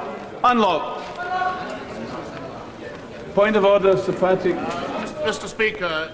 Well, the government passing its second reading by a substantial majority, that totally expected. A key hurdle. Back to the live pictures outside, and you can see again scenes take another twist as we see a group of demonstrators there on the left-hand side of your picture, and we see the lines of police just out of shot, actually, just to your right. Another tense moment as just some of the riot police edge forward. Another face-to-face clash there outside the Houses of Parliament. Let's stay with these pictures. Let's bring in Jonathan Beale, our political correspondent. No surprise there in the numbers, the government having it 356 to 166. Yes, I think we always knew that Labour MPs would win this vote, those who want to ban. Remember, they've done it before, and it's just the House of Lords that have blocked their will. So clearly that obstacle's still to come. But yes, I think we knew that they were going to win. They have won. Now the debate will be over the delay as to when that ban will be introduced. Now remember, the government wants a delay of 2 years. There are some MPs who say they need more time, hunts to adjust to life without fox hunting, to find something else to do with the horses and the dogs. Perhaps up to 5 years, says Liberal Democrat MP Lembed Opik. But there are a lot of Labour MPs, led by the veteran Labour MP Tony Banks, who want that ban shortened. They want to see it introduced within 18 months. So that's where the row will go in the Commons now, but completely overshadowed, of course, by the events in the House with those protesters managing to make their way into the chamber and causing a very, very serious security breach. Jonathan, just let's concentrate for a moment. We'll stay with these pictures because, again, the mood seems to have taken a downward turn, but we will stay with these pictures. But just take us through a little of the timetable for this evening, because we have amendments and then a lot of anger generated about all of this talk about the use of the Parliament Act. That could come later, couldn't it? Yes, we've already had some of that anger displayed at the beginning when they discussed the procedure. They had a vote, and a lot of MPs, not just on the Tory benches, but also Labour MPs who were concerned about the use of the Parliament Act, asking, is it right to use the Parliament Act? Remember, the Parliament Act has only been used 3 times since 1949. The government only uses it when the House of Lords is blocking the will of the Commons. Use it very rarely, and many MPs wondering, is this the right piece of legislation to use the Parliament Act on? So I think those sorts of arguments will continue. Indeed, the people behind me, the people who are protesting, believe that there may be a legal challenge if the government uses the Parliament Act. So that row hasn't gone away, but as far as the government's concerned, yes, they've won the procedural vote. Now they've won the vote as far as banning fox hunting is concerned. The question is, how long will it take for them to enforce that ban? Will it be the 2 years, the 18 months? And that is where the debate goes now. We probably get a final result after all the arguments at about 10 o'clock. But I think everybody here is assuming, including those people who are clearly very, very angry about what's going on inside the Commons, it will be Labour MPs voting for a ban, which will be introduced within 18 or 2 years. Jonathan, thanks very much indeed for that. Thanks a lot. Our cameras are still trained on the crowds outside. You can see the protesters there pointing at the police, taunting them. Let's bring in our correspondent there, Philippa Thomas. What exactly is happening, Philippa? Well, I'm reporting for you from a point between two completely different protests. This way, on the corner of Parliament Square, there has been another scuffle, another confrontation, people rushing in there, crowding into the square, and the police just trying to keep calm. That is another corner from the action, the confrontation that was taking place a couple of hours ago. However, if we can swing around here for you, I'm going to show you the main body of the rally on Parliament Square, and you can see the people standing out there are peaceful. This has been taking place all the way through the afternoon, during the time that the police were confronting those protesters. I don't know if we're able to see over there the police vans, and you can maybe just see the riot police. There is a line there, you can see the helmets out there. Now they are standing by. It just shows you that it's been a small corner of Parliament Square where there has been trouble. But back here in Parliament Square, the speeches have continued. In fact, the speeches, I think, may have just finished. The rally has gone on all day. They've been talking about the need to fight prejudice, as it says on the balloon. They've been talking about hunting in terms of civil liberties, and they have been determined to be peaceful, the vast majority here. Philippa, for now, thanks very much indeed. We are getting more details of the results of that trouble earlier on. 7 people have been arrested for a range of offences after that disorder outside Parliament. Some for a breach of the peace, some for disorderly behaviour, for a fray, and another charge, assault on a police officer, and another for using threatening words and behaviour. So 7 people arrested. We are hearing they are in custody at a police station in South London, and 17 people we're now hearing are understood to have been injured, 16 of them members of the public, and 1 police officer who apparently received head injuries. However, we are hearing that none of the injuries are believed to be serious. Well, that was a summary from the police from the earlier trouble, as we stay with these pictures, because you saw the ugly scenes again on the streets there, coinciding more or less with the moment that the vote came inside the chamber. A vote, a majority of 190 for the government to ban hunting with dogs, and there you saw at street level some of the protesters finger pointing, jabbing at the police.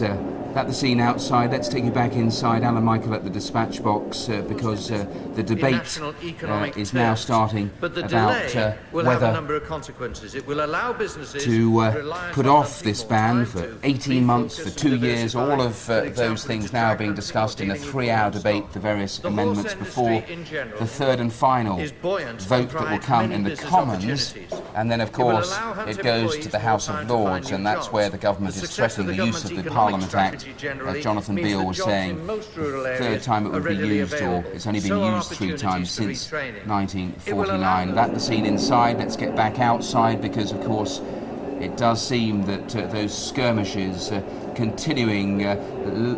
It's interesting that the very clear-cut police lines that we saw over the last 45 minutes becoming more blurred now, as the protesters again seem to edge forward, and the police try to stop that. But you can see the movement there, the fluid nature of the move. But the point has been made so many times this afternoon, just a small minority of that huge 10,000 crowd involved in the worst of the trouble thus far. But those, the live pictures coming to us from outside the Houses of Parliament. The time is 6 o'clock. Here are the headlines. A major breach of security in the House of Commons as MPs vote to ban hunting with dogs. Demonstrators disrupt the MPs' debate and reach the floor of the chamber. The Leader of the House has called it simply unacceptable. Outside Westminster, pro-hunt demonstrators turn ugly as campaigners clash with police. But thousands make their point peacefully. This is the scene live now in Parliament Square. And the issue at stake, hunting with dogs. Within the last few minutes, MPs have voted for a nationwide ban.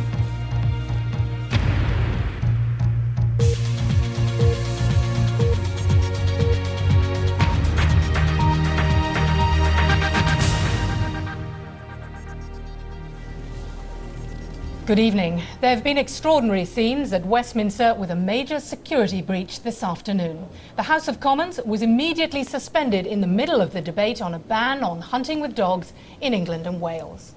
Well, 5 protesters broke into the chamber, raising yet more questions about the protection of Parliament. The Leader of the House, Peter Hain, has just issued a statement describing events inside the chamber as unacceptable and expressing concern that it could have had deadly serious consequences. Well, the protesters were arrested, 7 of them, as we've been hearing. Outside, there were violent clashes between police and some of the pro-Hunt supporters who'd been there all day. In the past few minutes, MPs have voted with a substantial majority to ban hunting with dogs in England and Wales. Well, the voting was 356 in favour, 166 against, a majority for the government of 190. Well, more on that in just a moment. First, though, this report on that security breach inside the Houses of Parliament. Dealing with... Sitting suspended. Sitting suspended. This was the moment pro-hunting demonstrators forced their way into the Commons chamber. In an extraordinary breach of security, the men made their way to the dispatch box, where they remonstrated with Rural Affairs Minister Alan Michael. The sitting was immediately suspended, the Commons thrown into chaos, and new questions about security at the heart of government will now need to be answered. If those people had had really evil intent, and that had been Prime Minister's questions, you could have had the assassinated front benchers. I mean, this is that serious, and I believe we have to take it that seriously, and every single aspect of this has to be investigated. And I wonder why. It's just 3 months since Fathers' rights group Fathers for Justice brought Prime Minister's questions to a halt with this flower bomb attack.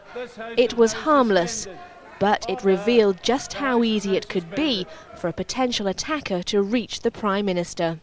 Today, the group's ringleader, Ron Davis, was convicted of disorderly behaviour and given a 2-year conditional discharge by Bow Street magistrates.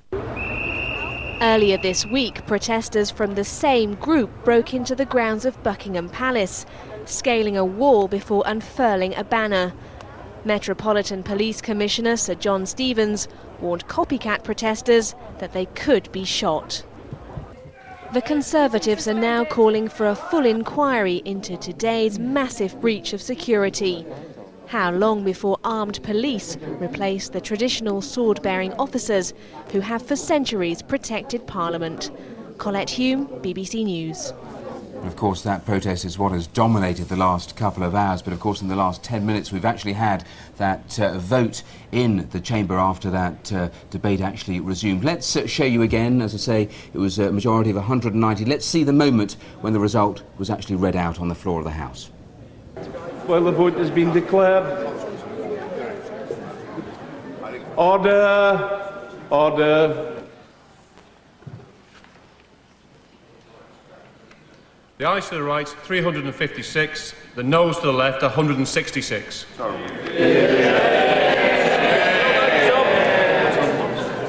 Order. The ayes to the right, 356. The noes to the left, 166. The ayes have it. Unlocked. Point of order. So that was how the vote was announced a short time ago. Let's go straight to our political correspondent, Jonathan Beale, who is at Westminster for us. And Jonathan, no surprise. No surprise about the vote, but I don't think the vote will be in the headlines tomorrow, or what MPs said about fox hunting. Very much the focus of attention.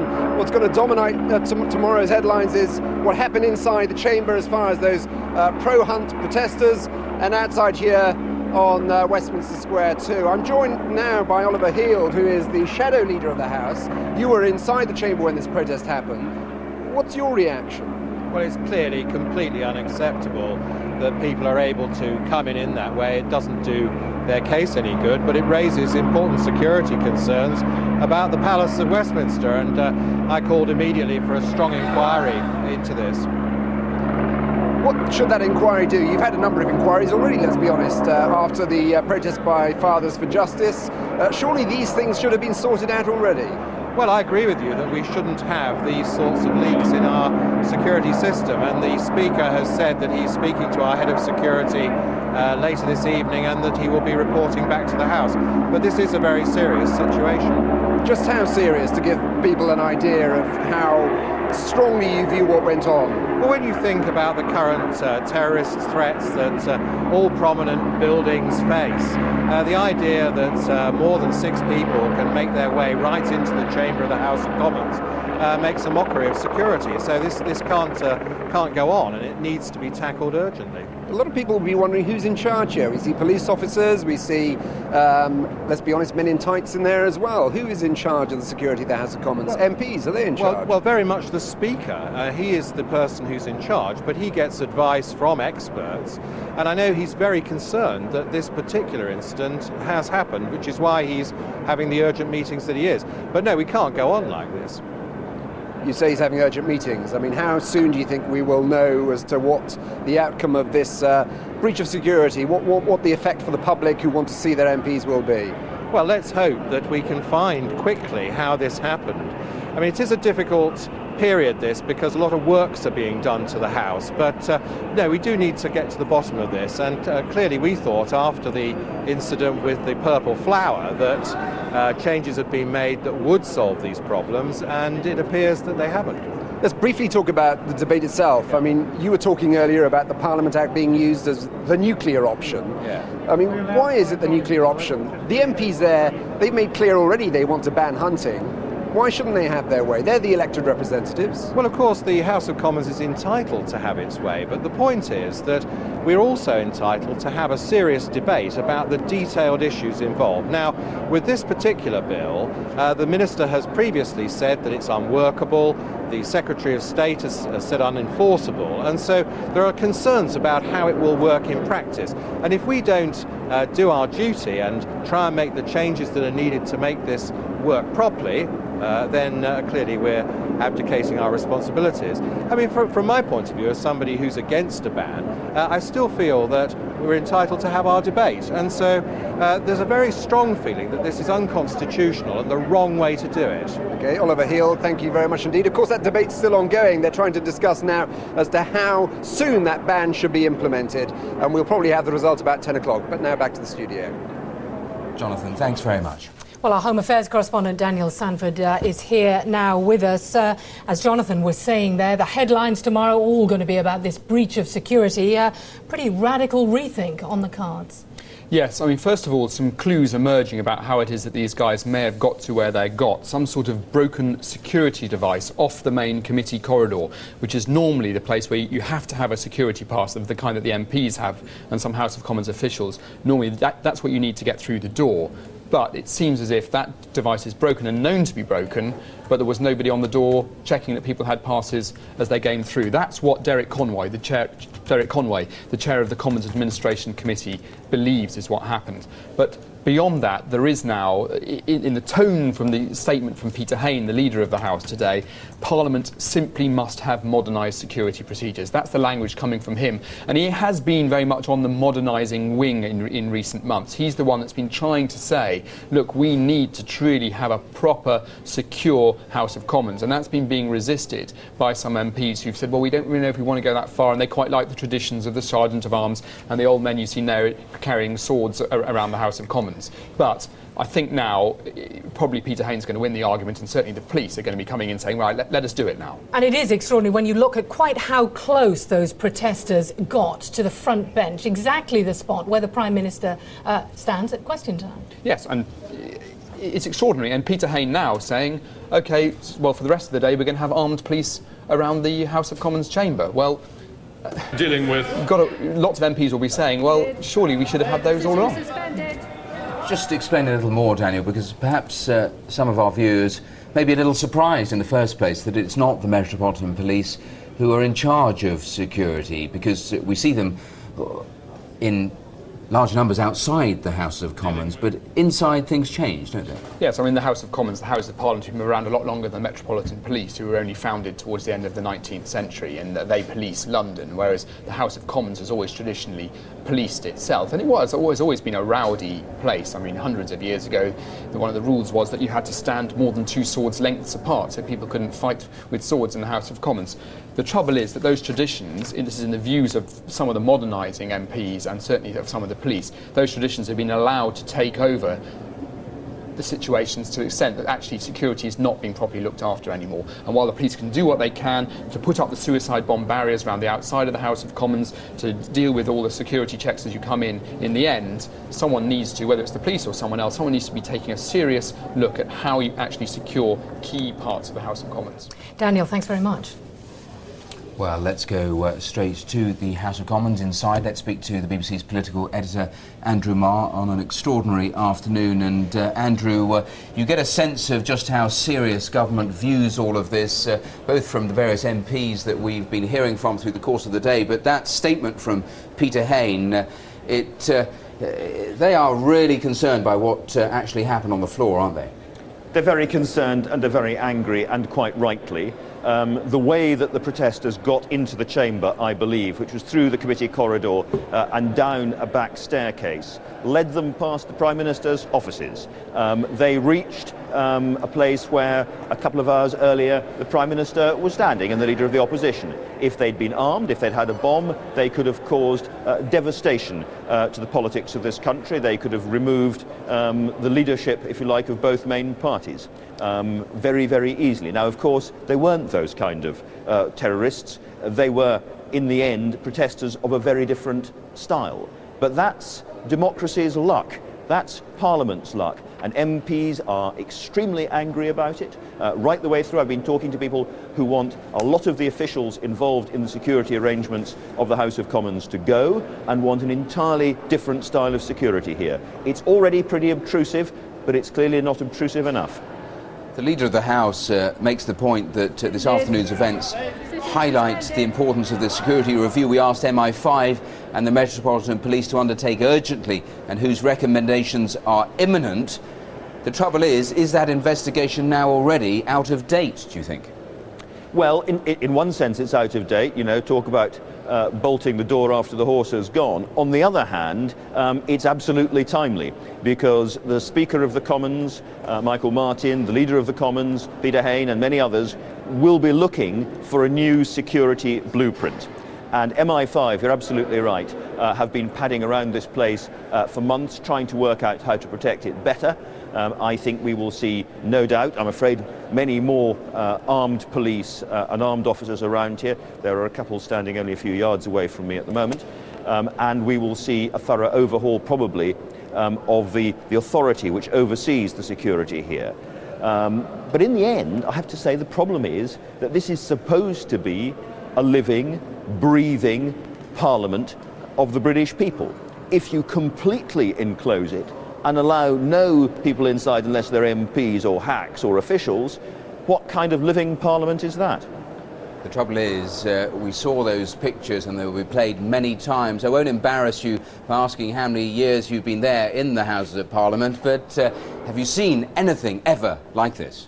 I haven't been here quite the right number of years to see anything like this, because I'm told, historians please note, I may be wrong, I'm told the last time people got onto the floor of the House of Commons in this way aggressively was during the reign of Charles I. Now, I'm a kind of wizened old creature, but I wasn't here then. Of course, later on, heads rolled, and I suspect after this, heads will roll again. And in terms of the political parties, is this one area that they work very much together on? Do you see that there won't be many arguments and disagreements over this area, or are we taking too much as read here? I don't think this is a party political argument particularly.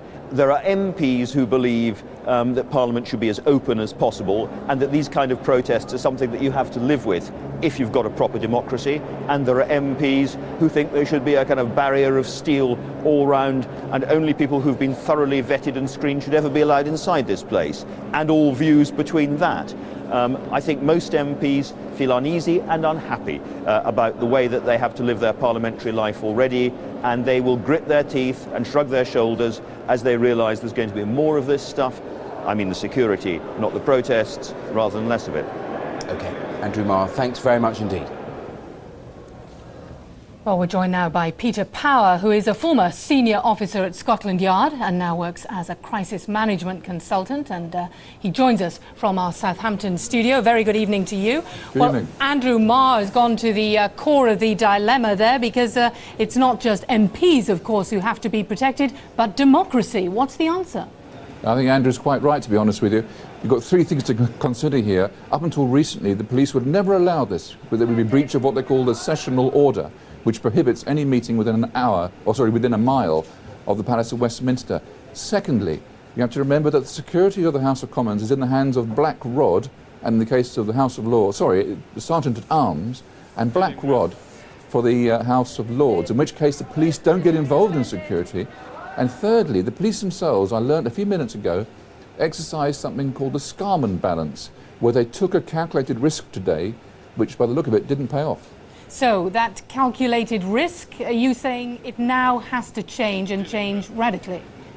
From what I've seen, and bearing in mind I was in Parliament Square earlier today when it was quite peaceful, and strangely enough, most recently I've been down in Hampshire, where I am at the moment, with colleagues of mine who are in the hunting fraternity.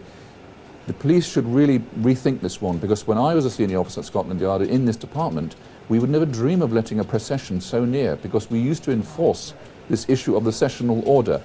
But they felt that enforcing it may have caused more casualties than allowing it to happen. It was a risky decision to take. So we need changes in the way that these protests are allowed to take place.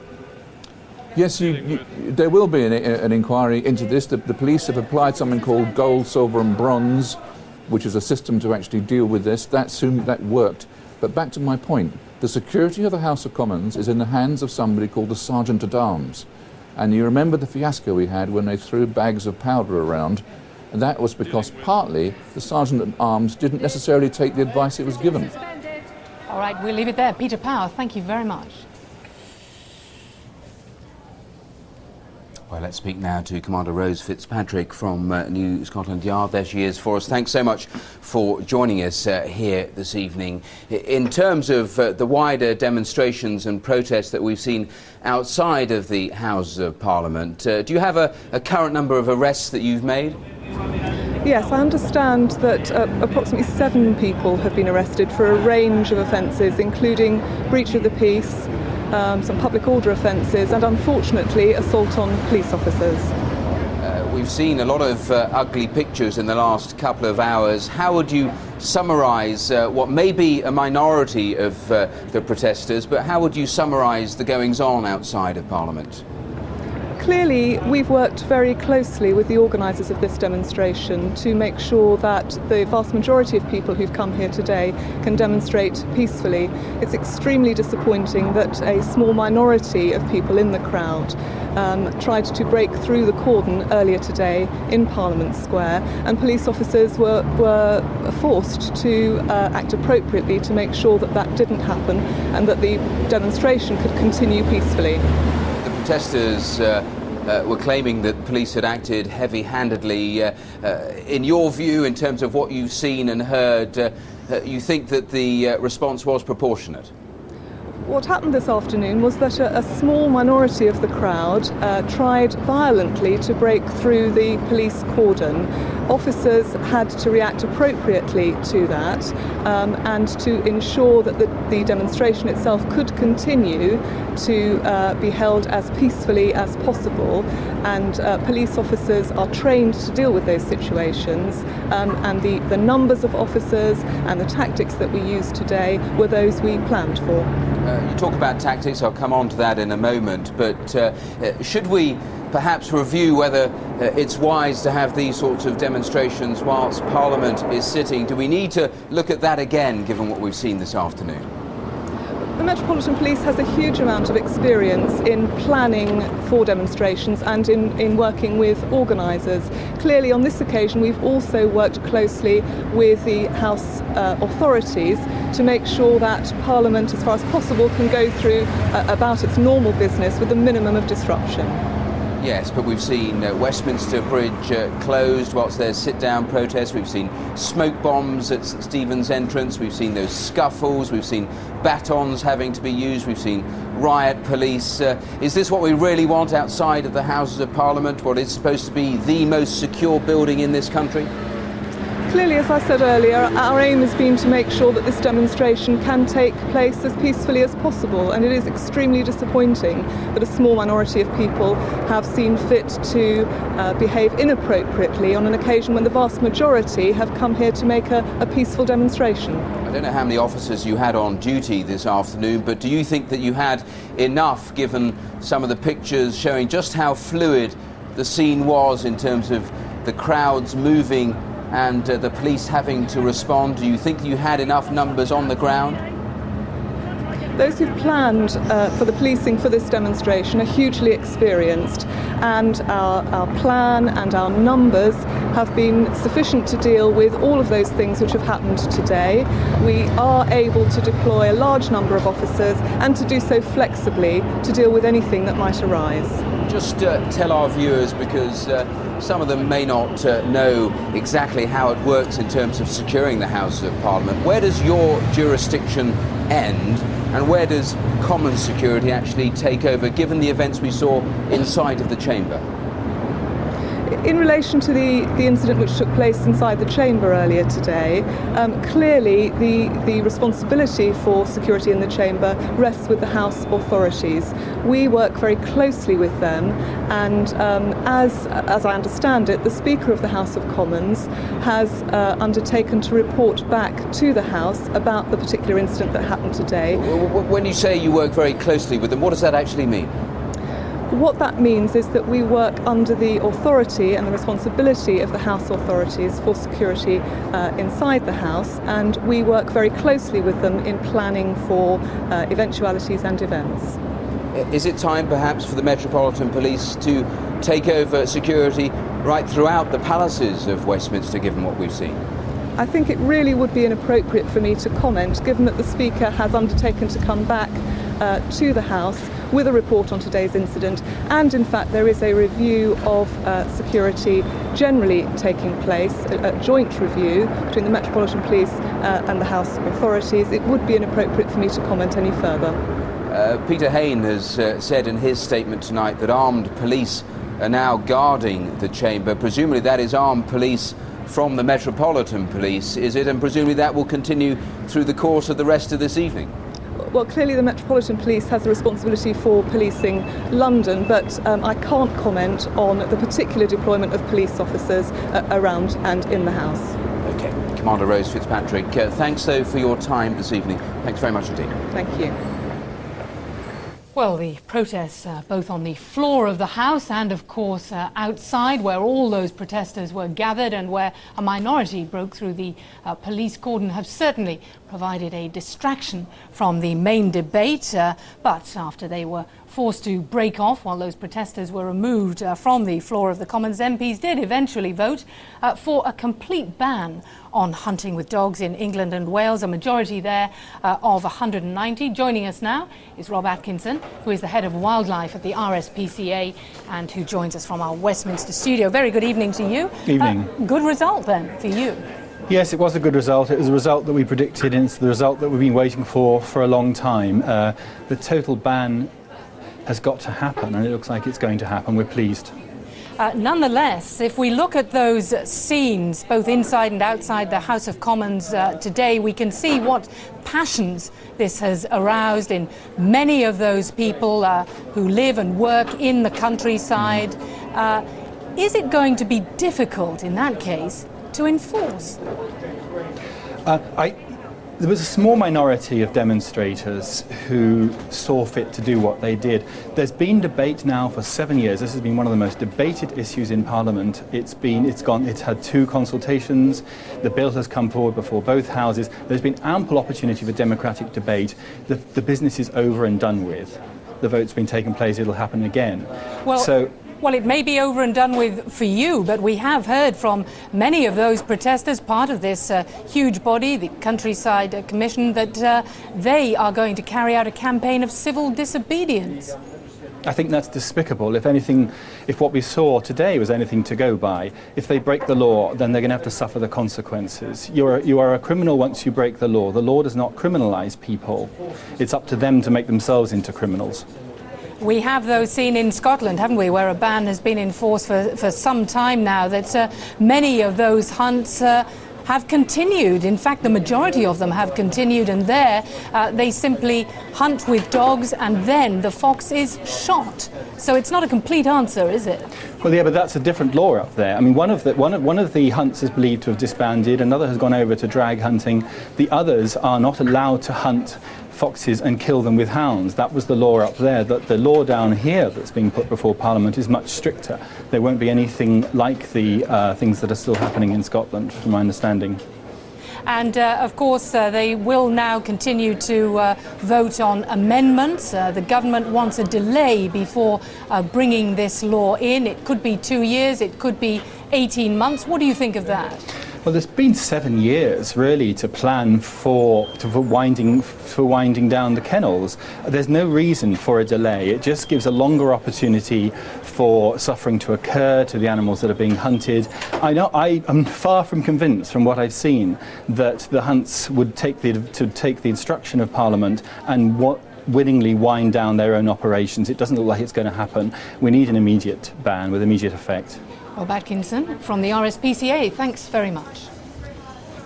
Well, let's get more political action. Let's speak to the Conservative MP, Edward Lee. Let's start with the protests inside of the chamber, Mr. Lee. What are your thoughts on what happened at 22 minutes past 4? Well, I'm strongly against the hunting ban, and I think the arguments that we've got against a hunting ban are very strong. They're based on the arguments of freedom of the individual, and frankly, they haven't helped our cause because it just takes away from the argument. So I deprecate this kind of protest. Are you surprised they got to where they got to? I'm not really surprised because, I think that all these security measures, such as the glass screen in front of the public gallery that I voted against, ultimately you're never going to stop somebody determined to get in because we live in a democracy. You've got to allow people in the public gallery. Hundreds, indeed thousands of people visit this building and work here, and there'll always be some protester who will find a way through. It is worrying, and I know people make the terrorist point, but we'll just have to ensure that we have procedures to stop people who are really dangerous. And do you think that the review that Peter Hain says we are likely to hear the recommendations of very soon, of course that review was set up after the purple powder incident, do you think that is going to have to actually take into account what has happened today, or is it out of date already? Well, what I worry about this sort of thing is that there's always a tendency. Nature's way, it's nature's way. Any dog will chase a fox. My dogs go mad at night if they hear the fox. And when the vixen is looking for her mate, she goes around an area and she cries out. And when my dogs hear that vixen, they go crazy and they would love to go. Committee stage in the Commons and more time for people to come to their senses, because Kate is so right. I agree with every word she said, and the Prime Minister, having given this unguarded commitment on that television interview some time ago, beleaguered as he is, has tried to give some red meat to some of the troops, and it's all going horribly wrong for him, and it will go horribly wrong in the country. And where I object to it more than anything else, and I heard Ming Campbell make this point earlier, and I made it in my speech, it is the criminalising of decent law-abiding people. Yes, there were some hooligans in the square this afternoon heading off firecrackers, and I rebuked them and I spoke. But the vast majority were decent, law-abiding people. In a word, is this the end of hunting with dogs in Britain? Oh no, I think to write the obituary tomorrow would be far too early. I absolutely agree.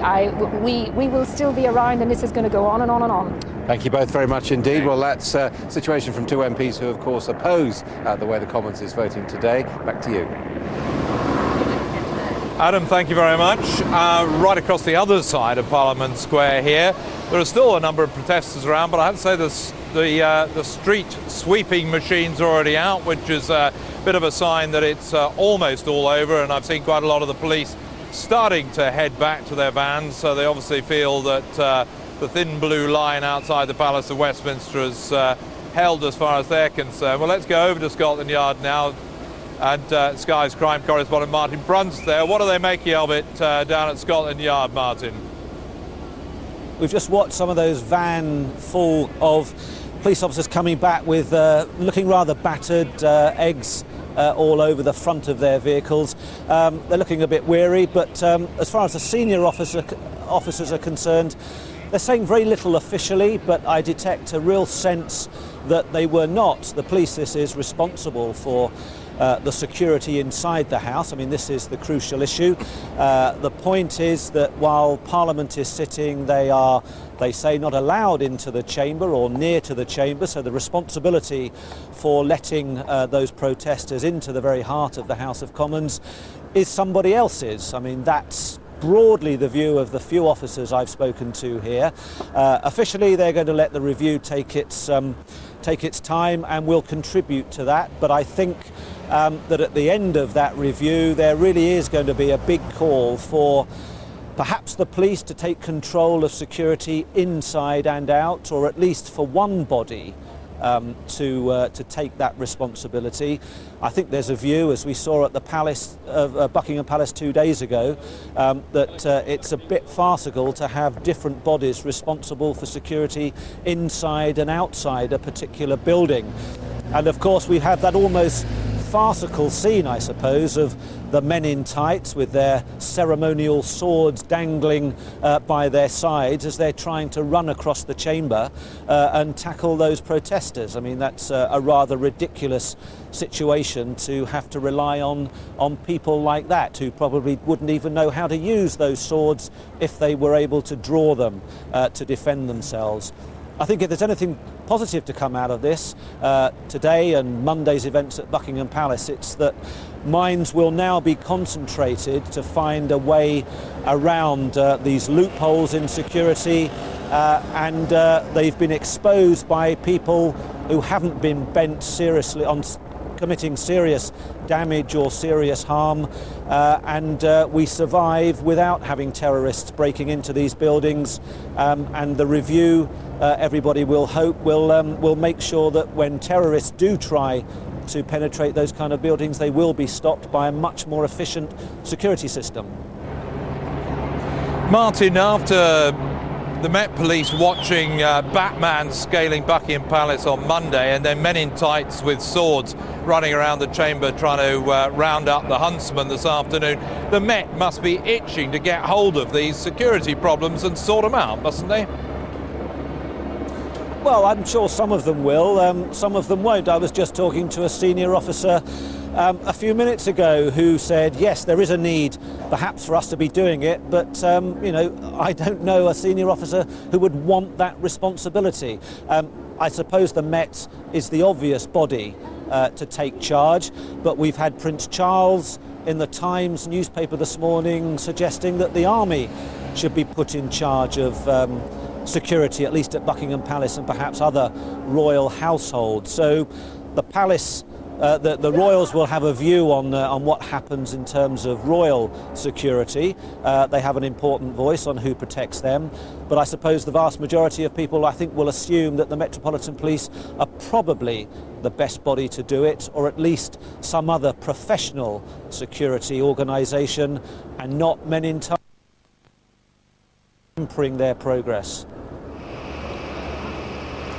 Martin, thanks very much. Martin Brunt down at Scotland Yard. I'm still surrounded by protesters. They're a very determined bunch, not ready to go home quite yet, still trying to get their message across, although the legislation process is well underway just across the road in the Palace of Westminster. For the moment, let me hand you back to Anna in the studio.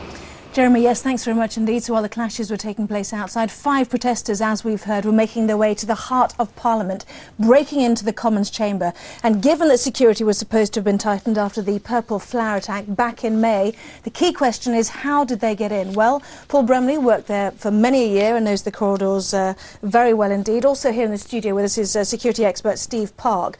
But first of all, Paul, to you, what do we know about how these 5 protesters got right into the heart of government? If we look at the floor plan of the Palace of Westminster, this is a ground floor plan. We can see on the skyscraper there is the Commons chamber. The protests were taking place to the top of your screen in Parliament Square, and their main public entrance is down through here St Stephen's entrance into the Palace of Westminster. Now there are security checks. You can't just go in and wander about at your leisure. It is a public entrance. The public are entitled to go in there, but there are security style checks, x-rays, bags, checked for any weapons and so on.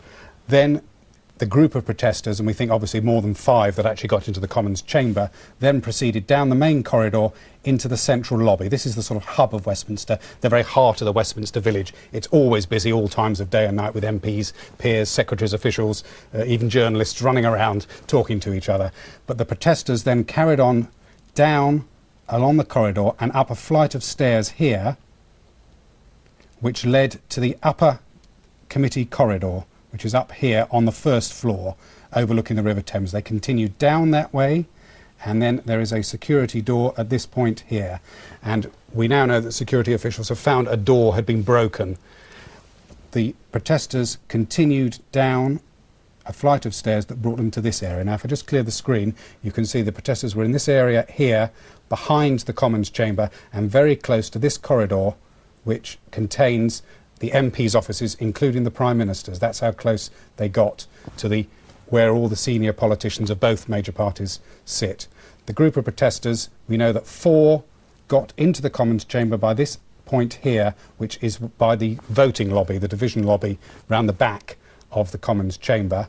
And 1 other protester, we assume, walked down this empty corridor and into the Commons chamber past the security, and then was chased by the various officials that we've seen on the pictures here. Well, absolutely. The various officials, the sergeant-at-arms with his sword, the men in tights we've heard Adam Bolton talking about.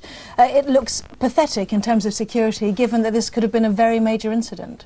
It does. The badge messengers, the security officials, are normally ex-military types who are then carrying out another job dealing with security at the Palace of Westminster. They're not really ex-policemen, they're not sort of trained bodyguards at all. They really are there just to maintain order, I would say, rather than deal with the high-level security that is involved. And obviously, we've seen in the past protests in the Commons chamber from the gallery. We've seen both verbal abuse and the purple flower being thrown. We've seen MPs themselves getting involved in a bit of action on the floor with the mace being thrown about and other incidents on the floor of the chamber. But this is the first time we've actually seen the public get right into the very heart of the Commons chamber. I would say it's the most serious breach of common security since 1812, when the Prime Minister Spencer Perceval was assassinated.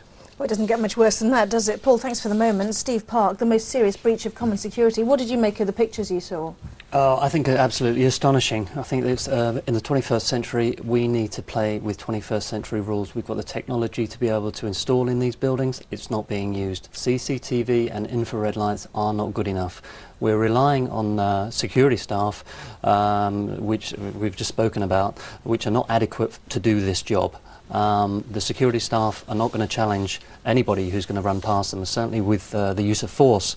It's unacceptable that anybody should be able to enter areas that are not or should not be accessible to the public, and in this case this really is the worst breach of security I've ever seen. Well, Paul, perhaps you could show us how many layers of security these protesters actually broke through before they got into the Commons chamber. Certainly. Well, obviously, as we said, this is the main public entrance. There's the first level of security there. And this is airline-style X-ray machines. X-ray checks. Once you've got through there, then people can, as they do on the guided tours, look around Westminster Hall, which is the sort of historic area where Parliament used to sit. But most people carry on along here. There's obviously pictures and everything to look at. And then you get into the main central lobby, where there are security desks. There are people there that will check. And there's a desk there. And if anyone wants to lobby their MP, you need to go and report in there. Obviously, if you're accredited, you're a member of Parliament, you're an official, you can get along this corridor down into the members' lobby, where again there's people standing at the door there. There's 2 levels of security to actually get into the chamber itself, and lots of double doors to get through.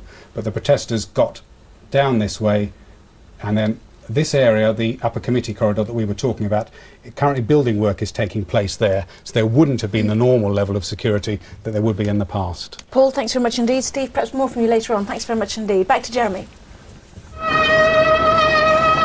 Thanks, Anna. Right on cue. The hunting horns are going, as they have been all day. Let me get a last thought here from a couple of pro-hunters here. Roger Carter and Georgie Cooper, who've come up to town today to have their say. Georgie, you're very young, but you obviously enjoy hunting. Tell us why and what a ban would mean to you. Well, I've been hunting for many years now, and I just think that really I wouldn't hunt if it was cruel. It's really important to keep the country alive, keep the community going, and I think a ban's going to happen. We're just going to fight right till the end until we get our way, really. It's not fair. But a lot of people say it's not a big deal, the country can manage without it.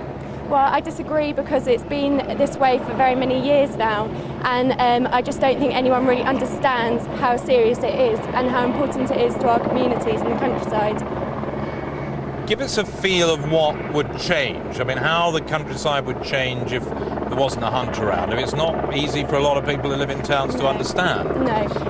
Well, there'd be a very many jobs that would be lost. Many animals would have to be killed. They say you're killing animals anyway. You're killing foxes. Well, we are, except there would be more hounds and more horses that would be killed. Really what happens is we just get the old and the sick horses, all the fit ones stay alive, and it just keeps the countryside healthy and it keeps it alive, really. It's the heart and soul of many, many rural areas. And if you take that out, you're stripping out the heart and soul of the countryside in huge chunks. But things change. I mean, it's evolution, isn't it? I mean, surely we can move on, do without hunting? No, hunting's been a way of life and part of the countryside for hundreds and hundreds of years. It is the kindest, it's the best way of controlling fox populations. Foxes are either dead or they're alive. It tends to clear up often the road accident victims, foxes which are lame, which can't hunt properly, which otherwise would just die a slow and lingering death. But I think one thing which has become very apparent from the lack of debate or reasoned debate is that the Labour MPs who want this ban, they want it banned for prejudice, they see it as a class issue.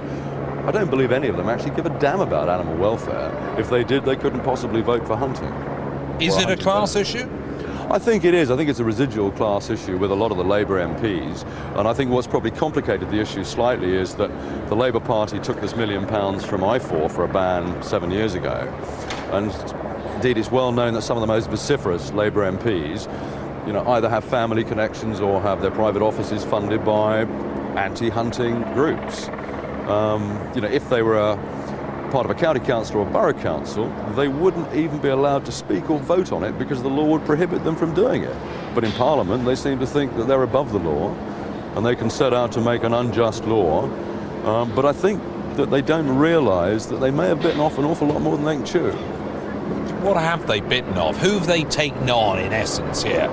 I think they've taken on, if you like, I think they've taken on the underlying heart of the country, the people in the countryside, and I think people sometimes forget that if you go back to the 1914-18 war and the last war, the people they're taking on are the people who at that time were the first to come forwards and volunteer to fight for their country.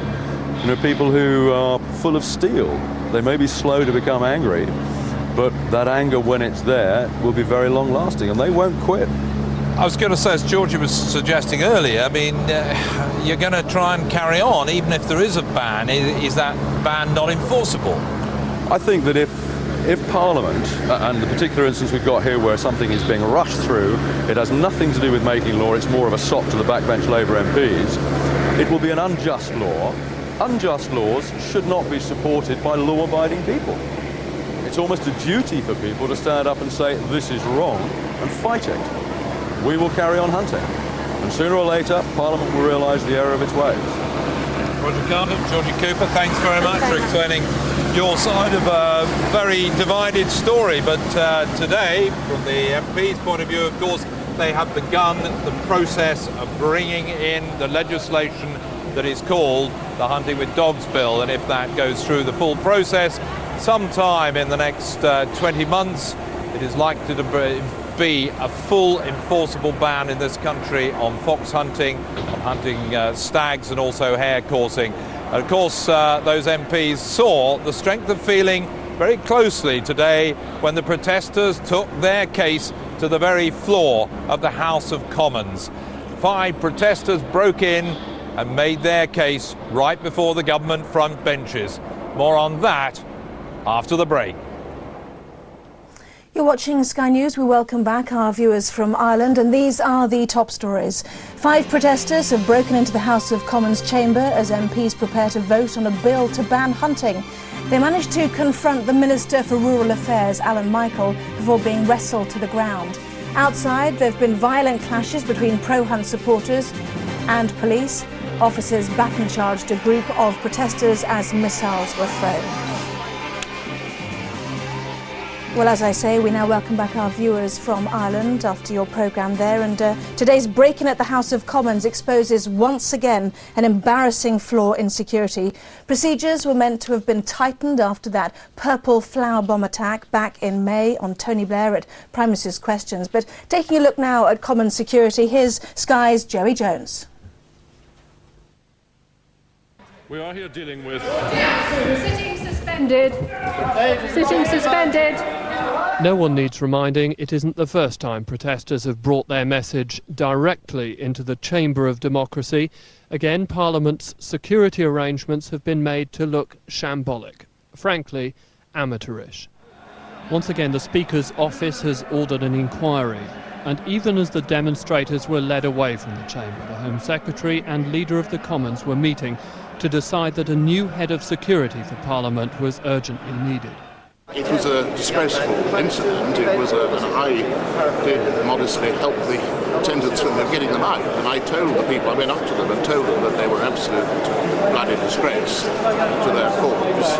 And I hope they get to jail, I do.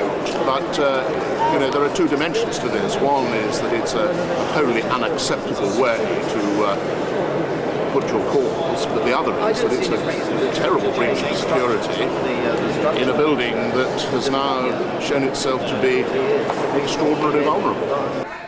By coincidence, the man who last breached security by throwing flower bombs at the Prime Minister was today convicted of disorderly behaviour.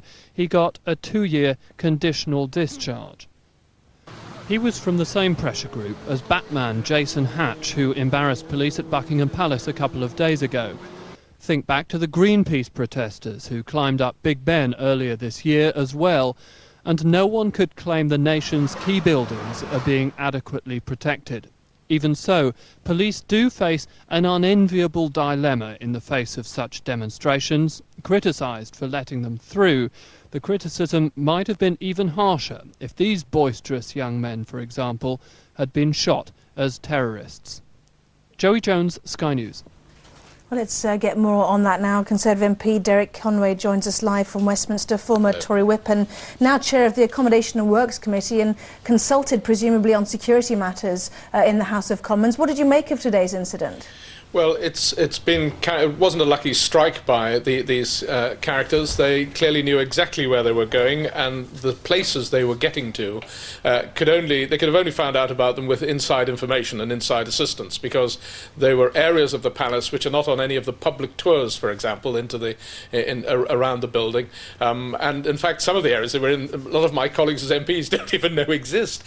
So this was an extraordinarily well-planned operation, and not sort of a lucky bid by them as a gap in security. So inside assistance, what are you suggesting? Some sort of witch hunt to find out who might have helped them? Oh, I think there has to be that, very certainly, and I'm sure that will be the case. They're obviously in custody now, but the general public, I believe quite rightly, has access to see and hear what MPs are up to in the Strangers' Gallery, overlooking the House of Commons chamber, and also in Central Lobby, where they come to ask to see their Member of Parliament. But off Central Lobby is a staircase that takes the general public, and members as well, up to the Principal Committee corridor. Half of that corridor is presently a builder's site, and because the House is usually in recess, we have an immense amount of building work going on, because it's a World Heritage site and a very old crumbling building, so work does have to go on normally when the House is not sitting. This new development of the House coming back in September is causing immense security as well as additional building cost problems, and that's something the House is going to have to consider as well. But they went down this corridor where all the builders are into a little side corridor that most people don't even know exists. couple of loos are down there, a couple of small lavatories down there, and then a brown unmarked door where people can gain access only with a swipe card. Whether they've disabled that machine or whether the machine was overridden and switched off is part of the inquiry that's now underway. But that's the door they got down to the back of the chamber and then into the no lobby. I don't personally believe the Sergeant at Arms staff did anything other than react with great speed and a degree of courage. The way of the wrestling these people to the ground is not part of your daily fare, as it were. So I think we should have, as a House, no criticism of the way they behaved, but we must indeed have some criticism about whoever briefed these invaders to the extent that they have done.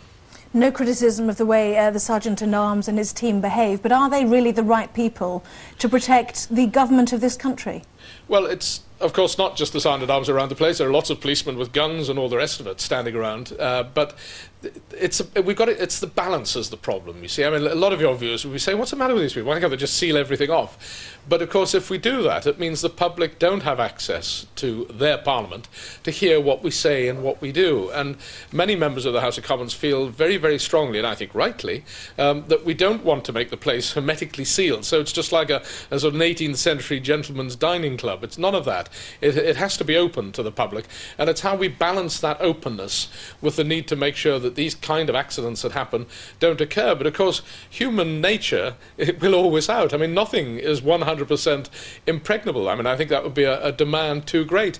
And we now need to find out whether the swipe card mechanism was deliberately mangled in some way, or whether by the perpetrators, or whether it was switched off for another reason. And so we may be into cock-up territory, but whoever was responsible for getting through that door, the fact still remains that these people had to know where they were going, and very, very few people know that route.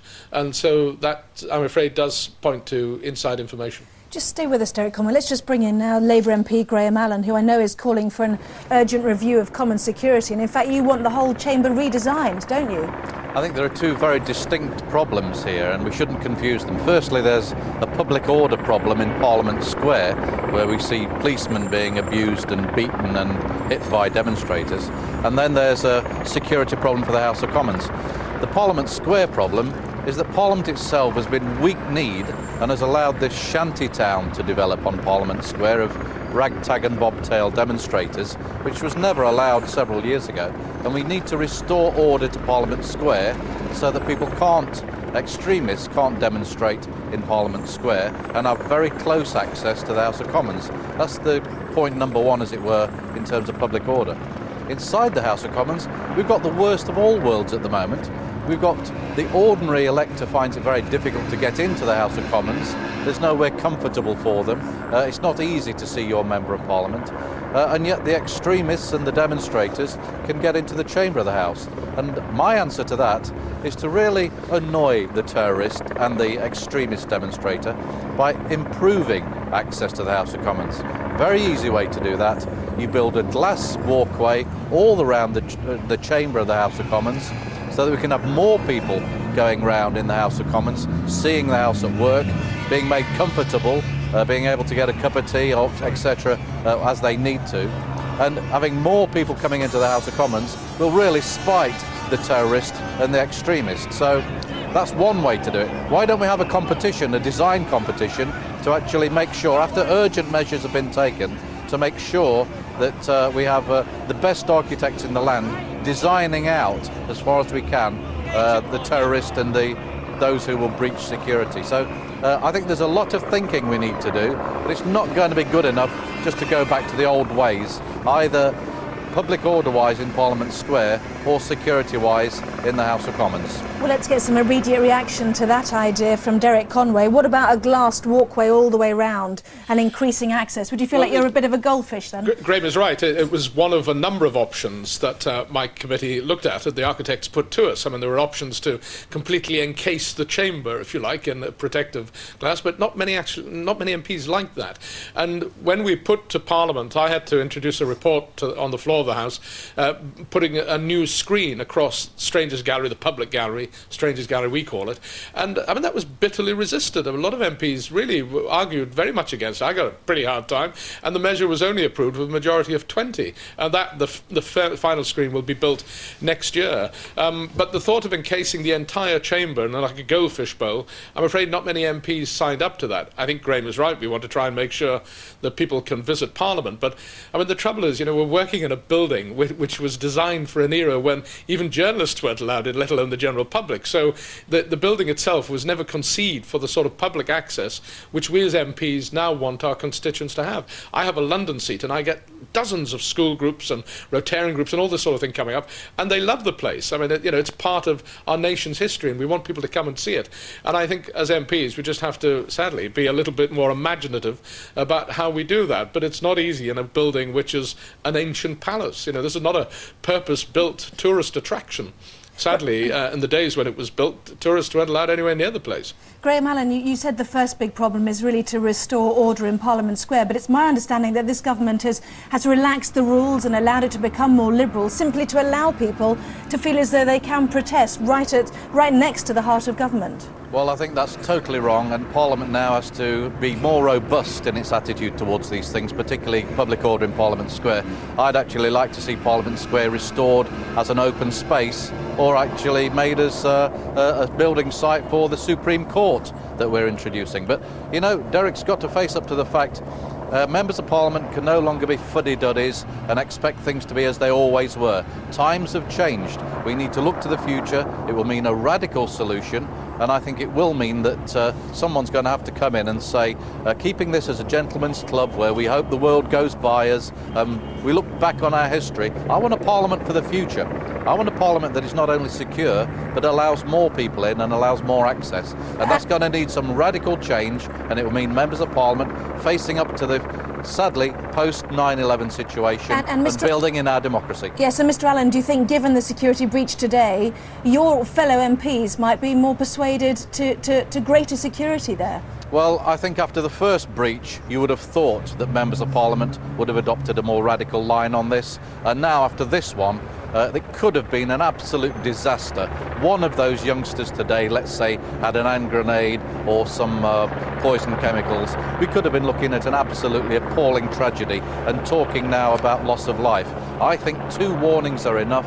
We need some serious radical action now, but make that radical action that will spite the terrorist by improving public access as well as making Parliament more secure. Derek Conway, back to the drawing board for you and your committee.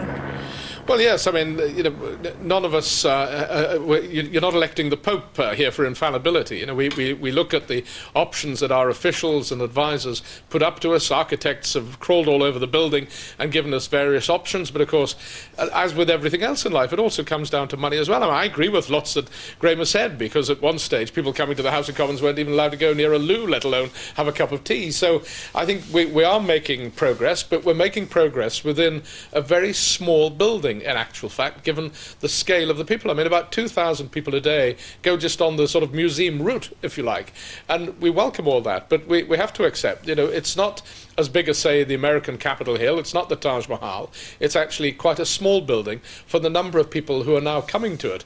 And yes, we want them to come, but we've got to be able to ensure that they come and the building is secure at the same time.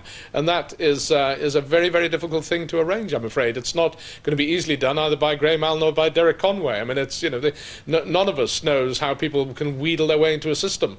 And sometimes it's done by accident. People just get lucky. But on this occasion, they were definitely not lucky. They were extraordinarily well prepared, and that's what causes me much greater concern. Derek Conway and Graham Allen, much appreciate your time and your thoughts on that. Thank you very much indeed for joining us here on Sky News. Thank you. So if you've just come in from work, let's just update you on those top stories. And 5 protesters have broken into the House of Commons chamber as MPs prepare to vote on a bill to ban hunting. They managed to confront the Minister for Rural Affairs, Alan Michael, before being wrestled to the ground. It's been described as the most serious breach of common security in memory. Outside, there are also some violent clashes between pro-hunt supporters and police. Officers, as you can see, baton charged a group of protesters as missiles were thrown. 17 demonstrators and 1 police officer were hurt. And the crux of it all, that vote, well, tonight MPs voted overwhelmingly to ban hunting with dogs by 356 votes to 166. The bill is being rushed through the Commons. The ban is set to come into force by mid-2006. And that debate is still underway in the Commons. They're voting, or they will be voting later on an amendment, but the debate is continuing. You can continue watching that if you like on Sky News Active by pressing the red button on your remote control. So, the most serious breach of common security in living memory. Here, this is former Flying Squad Commander John O'Connor. Would you agree with that? Yeah, I'm sure it is. But I just think it's really about time that the Metropolitan Police and members of Parliament, maybe the Royal Family, actually faced up to the problems that they've got with security in this country. And they're not facing up to it. I mean, currently we've got, I don't know who's actually in charge of all the security. Is it the Sergeant at Arms and his men in tights? Is it the security guards who are paid by the Metropolitan Police? Is it the Metropolitan Police? Is it somebody at Territorial Operations? Who's actually in charge of it? I've no doubt they'll nominate somebody, but whoever's got the responsibility for it certainly doesn't seem to have the power to be able to ensure that the people that are employed there are doing their jobs. And quite clearly what happened today is indicative that people weren't doing their jobs properly. And in my view, what they should now be doing, not talking about having yet another review and another report, what they should be doing is employing somebody. Why not employ somebody from the Secret Service in America who maybe had responsibility for the White House or for Capitol Hill?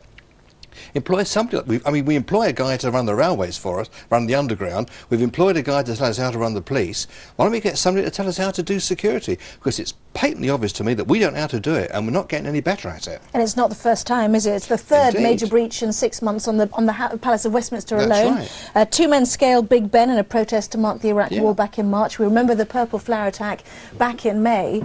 Is somebody not waking up to the fact that it's at risk? Yeah, I think what they're not waking up to is that they always look at worst case scenario with their contingency plans.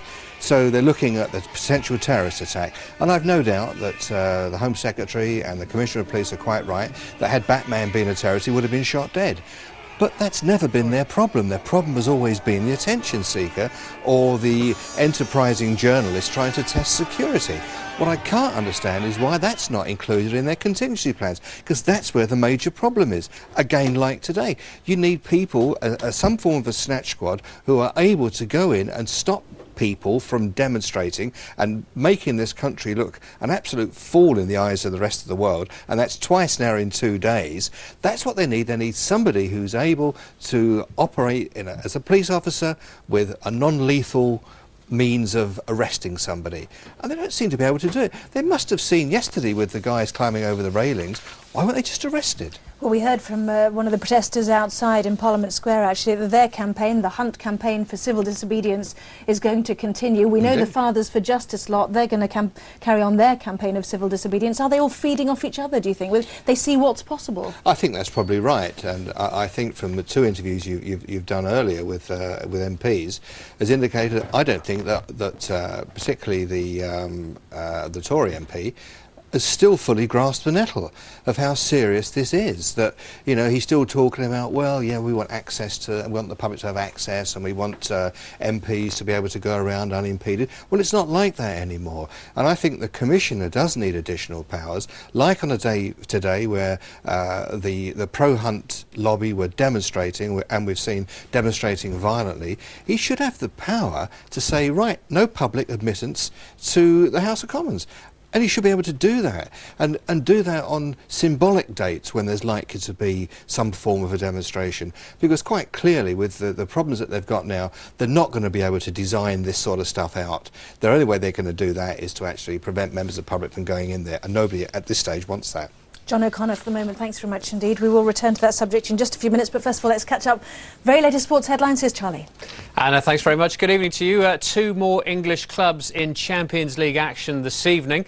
Both started about 5 minutes ago or so, Liverpool and Manchester United in action. Liverpool playing Monaco at Anfield, no goals there.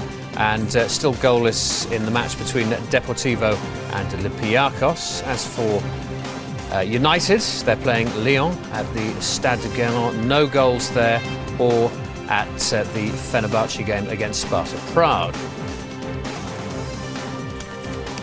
The Welsh FA have given their manager Mark Hughes permission to speak to Blackburn Rovers. If he takes over at Blackburn, the Wales FA want him to continue on a part-time basis for next month's World Cup games against England and Poland.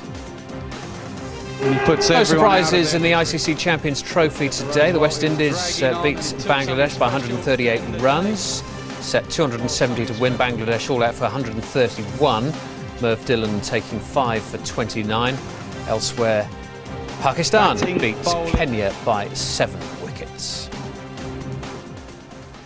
That's it for the moment. More sports in about half an hour. Charlie, thank you very much indeed. Let's get an overview on today's somewhat astonishing protest. With us now is the political commentator Michael Bronson, who worked for many, many years, didn't you, in the Palace of Westminster.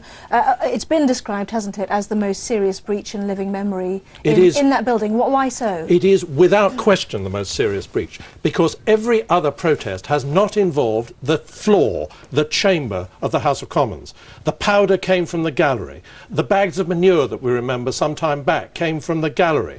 They tried to deal with the gallery, and now we've got a problem of it being an actual attack on the floor of the chamber of the House of Commons. Now, I was trying to think of other instances where that might have happened. What about the abstaining lesbian ladies? No, it didn't happen in the Commons. It happened in the Lords, where there was always lax security. What about Bernadette Devlin attacking Reginald Maudling back in the early 70s? No, she was an MP at the time, and she had the right to be in the chamber. We have never, ever had people behaving like this in my memory and in living memory. Do you know that once there was an MP assassinated in the beginning of the 19th century, an MP called Spencer Percival? Not even he was assassinated in the chamber of the House of Commons. He was assassinated outside in the lobby. The chamber of the House of Commons has always been utterly sacrosanct, and that's why this is a horrendous breach of security. These are the pictures obviously from today, but we've also got the pictures of the purple flower attack back in May this year. But what's worrying about that picture We'll just go back to the purple one. That's the purple one there. But as I'm sure other people have been saying, what's deeply worrying about that when we saw the previous pictures was the way that the protesters had managed to get into what's called the no voting lobby. Right. This is round the back of the round the speaker's back. area. You see them coming in. 4 of them come in at the top there, to the right of your screen, just near the top there. And one's coming down the bottom. Sorry, we've got a bit out of sequence here. Even the one who comes in from the bottom comes in from the right of picture, which shows that he too had been in the no voting lobby. Now that does mean an inside job. No ordinary sort of person wandering around, even if, as we now think happened, they were wearing business suits and looking smart. You've got to know where that no voting lobby is. And one of the problems is that I think I'm right in saying that the public tours go through there. Now, even worse, in my view, is going... So they might have done a public tour. They could have done a public tour, and they could have scouted it, because they obviously knew exactly where they were going within that very complex building. Look, when you first go to the House of Commons, people say it's going to be hell for you here, because you won't find where the loos are for the first 6 weeks of your time here. And it's true. You get totally lost. These protesters went in. They knew absolutely accurately the whole geography of the place. And another thing, the bunch that went up one floor and onto the committee corridor and then got down a staircase. I know that staircase very well, because that's usually known in common parlance as the press staircase, because it also joins the press gallery. The way you get through there is a very small door that looks like a wooden panel anyway. So unless you know it's there, absolutely where it is, you wouldn't even spot it. You put a little plastic card into the wall and it opens the door. It was very intermittent, even when I was working there. Sometimes it just wasn't working and you could open the door. Even worse, of course, if you happened not to have got your pass with you, and I'm letting on some secrets now, you'd simply wait until somebody came through the other way, and you would say, oh, thank you very much, and they'd stand aside and you could go through. But that committee corridor at the moment is a building site, isn't it? So there was less security up there. Well, there may have been less security, but actually what you have to do is you have to come along to the end of that corridor. There you've got the entrance to speakers' offices and apartments. You turn left, you go down to the end of that corridor, and you have to find this little door. They knew exactly. Down to the there will be yard. people, though, who say, look, there are only five lads in a white T-shirt. They're not doing anybody any harm. Why are we taking this so seriously? I don't buy that at all. I absolutely don't buy that at all. First of all, because it is so serious a breach that people actually got onto the floor of the House of Commons. Now, if they can do it today, who knows what's going to happen tomorrow? You know, and I agree with what John O'Connor was saying.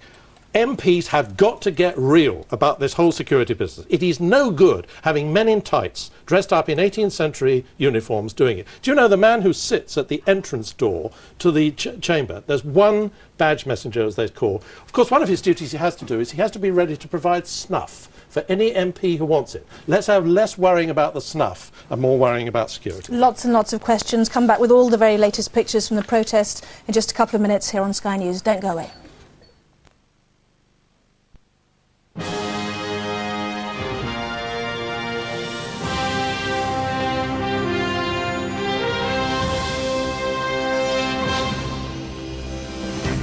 Security breach in Parliament. Hunt supporters invade the Commons chamber.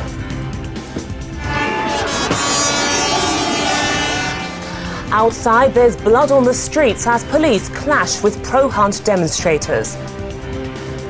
Some suffer head wounds. The anger is plain to see, but MPs vote for the ban anyway. The ayes to the right, 356. The noes to the left, 166.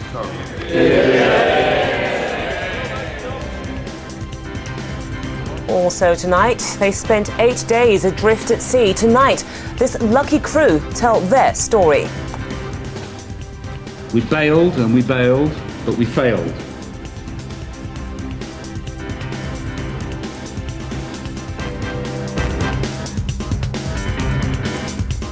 Sky News with Chris Roberts and Juliet Foster.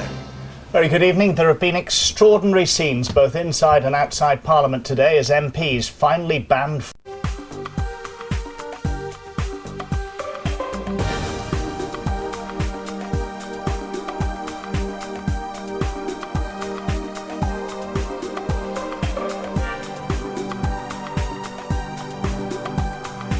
As world leaders gather in New York for the UN General Assembly, BBC World talks to Kofi Annan, the UN Secretary General, about Sudan, the war on terror and the state of global security. In this programme, we're going to explore the wonders of the human brain, how it helps us to control and coordinate extraordinary movement, and how the mind sometimes can get in the way.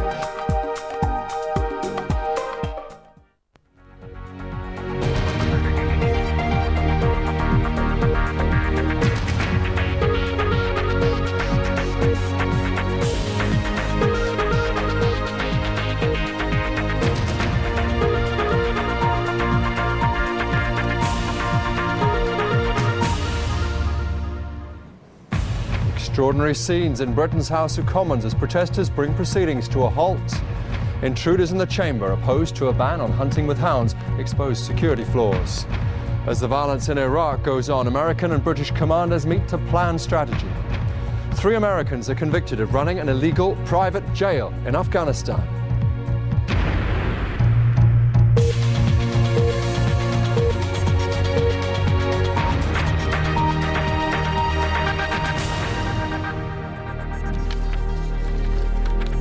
Welcome to BBC World News. My name is Mike Hembley. There's been an astonishing breach of security in the British Parliament. For the first time in more than 300 years, protesters invaded the main debating chamber of the House of Commons. The group, demonstrating in favour of hunting, shouted and gestured at MPs before scuffling with officials. Debate in the chamber was suspended briefly before MPs went on to vote for an outright ban on hunting with dogs. Sitting suspended. This was the moment pro-hunting demonstrators forced their way into the Commons chamber. In an extraordinary breach of security, the men made their way to the dispatch box, where they remonstrated with Rural Affairs Minister Alan Michael. The sitting was immediately suspended, the Commons thrown into chaos, and new questions about security at the heart of government will now need to be answered.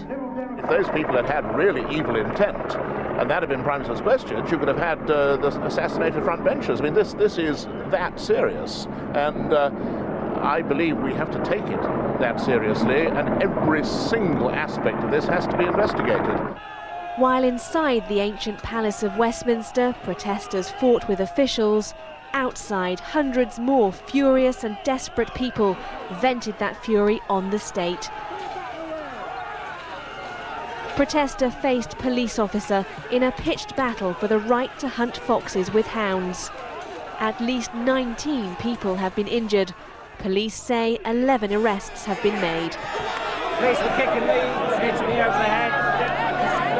Great democracy here. Well done, Tony Blair.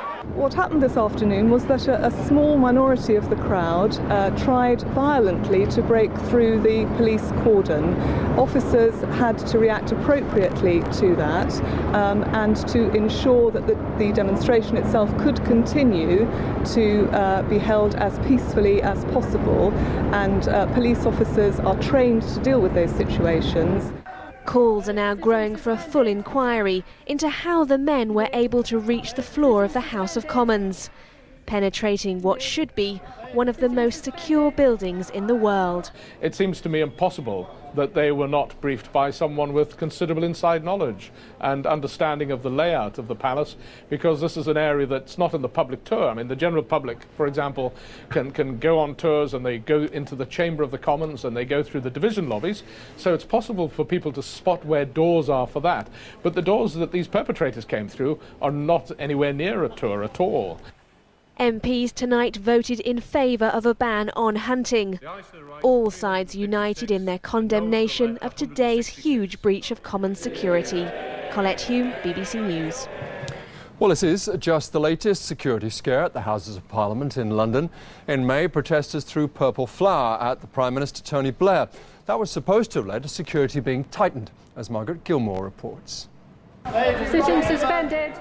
This was an extraordinary breach of security by any standards. The men will have been screened entering the Commons, but whether as guests of an MP or as tourists, they were able to gain access to areas they should not have been allowed to enter. The intruders were nowhere near the raised public gallery. They got in down below, some via the members' lobby and others from behind the Speaker's chair. They rushed towards the Speaker, approaching the Minister Alan Michael, and grappled with the Sergeant-at-Arms and other security officers. MPs were cleared from the chamber. Some now say it's time responsibility for security inside the Commons to rest with the police, not with Parliament's Sergeant-at-Arms. When things resumed, there was widespread condemnation. For these thugs to actually come through the chamber, despite all the security safeguards, has been unknown, I'm sure, since you've been here. It's not the first time, though, there's been a breach. Earlier this year, protesters threw purple flour at the Prime Minister. This despite a security review by MI5. Parliament has been surrounded by cameras and barricades. Visitors pass through airport-style detectors and are searched. A £600,000 security screen has been put up in the public gallery. These measures, at least, would probably have ensured that today's intruders could not have been armed or carrying a bomb. Nevertheless, heads are likely to roll over this. Of course, security is meant to be rather better than that. You can imagine if this really was a violent demonstration, how serious it could have been. Those believed responsible have now been arrested and a major police investigation has begun. Margaret Gilmore, BBC News. Let's take you live now to Westminster and our correspondent Bethan Rees-Roberts. Bethan, it does, of course, raise all sorts of rather serious questions about security. But here on BBC World, there'll be a lot of people watching thinking this just cements Britain's place in the annals of quaintness, that it could come to this over the right to go hunting with packs of dogs. Well, yes, there are several issues here. I mean, security within the House of Commons is in the hands of ex-servicemen who wear black traditional outfits, wear tights. One is armed with a sword. And lots of people are just saying, well, that is totally anachronistic now and it needs to be brought into the 21st century. The other issue, of course, is the huge issue of fox hunting. How on earth can such a sport, which for many people in Britain is totally irrelevant, arouse such passions? But there is huge symbolism attached to this issue of hunting. It symbolises for many the divide between town and country in Britain, and in the middle it places Mr. Blair, who for many is perceived as a metropolitan leader out of touch with the British countryside, and for others, those who promote animal welfare, it's a barbaric sport of the rich which should be stopped immediately. Yes, you've just touched on it there. There are real class issues underlying this as well, aren't there? Yes, for many people, I think hunting means a lot of different things for many different people. For some, it is a pastime, which involves donning a red coat and perhaps having a glass of champagne before running around fields after a fox for a lovely afternoon. For others, it really is a way of pest control. It's often done on foot without the paraphernalia of the costumes. It's a very lonely sport, or a necessity for many people who would just go hunting with a few dogs because they want to kill a fox which is threatening their small pack of sheep. So it does mean a lot of things for different people, and if you talk to some hunters and suggest that it's the sport of the rich, they really are cross, saying no, it is a necessary way of life. So it arouses all sorts of passions. It just depends who you talk to. Beth, and we've just been looking at scenes there outside the House of Commons from just the past few hours. A little more argy-bargy going on there as protesters were pushed back by lines of police. We should say it's not over, of course, inside the House of Commons. There's still a vote to come quite shortly on how long implementation of the ban should be delayed. Exactly, yes. Members of the lower chamber are voting on that right now. They've already passed, with a majority of 190, the decision to outlaw hunting. That is not a surprise. What's a little bit more contentious is that the government wants to delay that ban for 2 years. Now, lots of people ask, well, why? If it is so cruel, why delay it for 2 years? And of course, we do expect a general election next year. And Mr. Blair perhaps doesn't want it to be a burning issue during the campaign.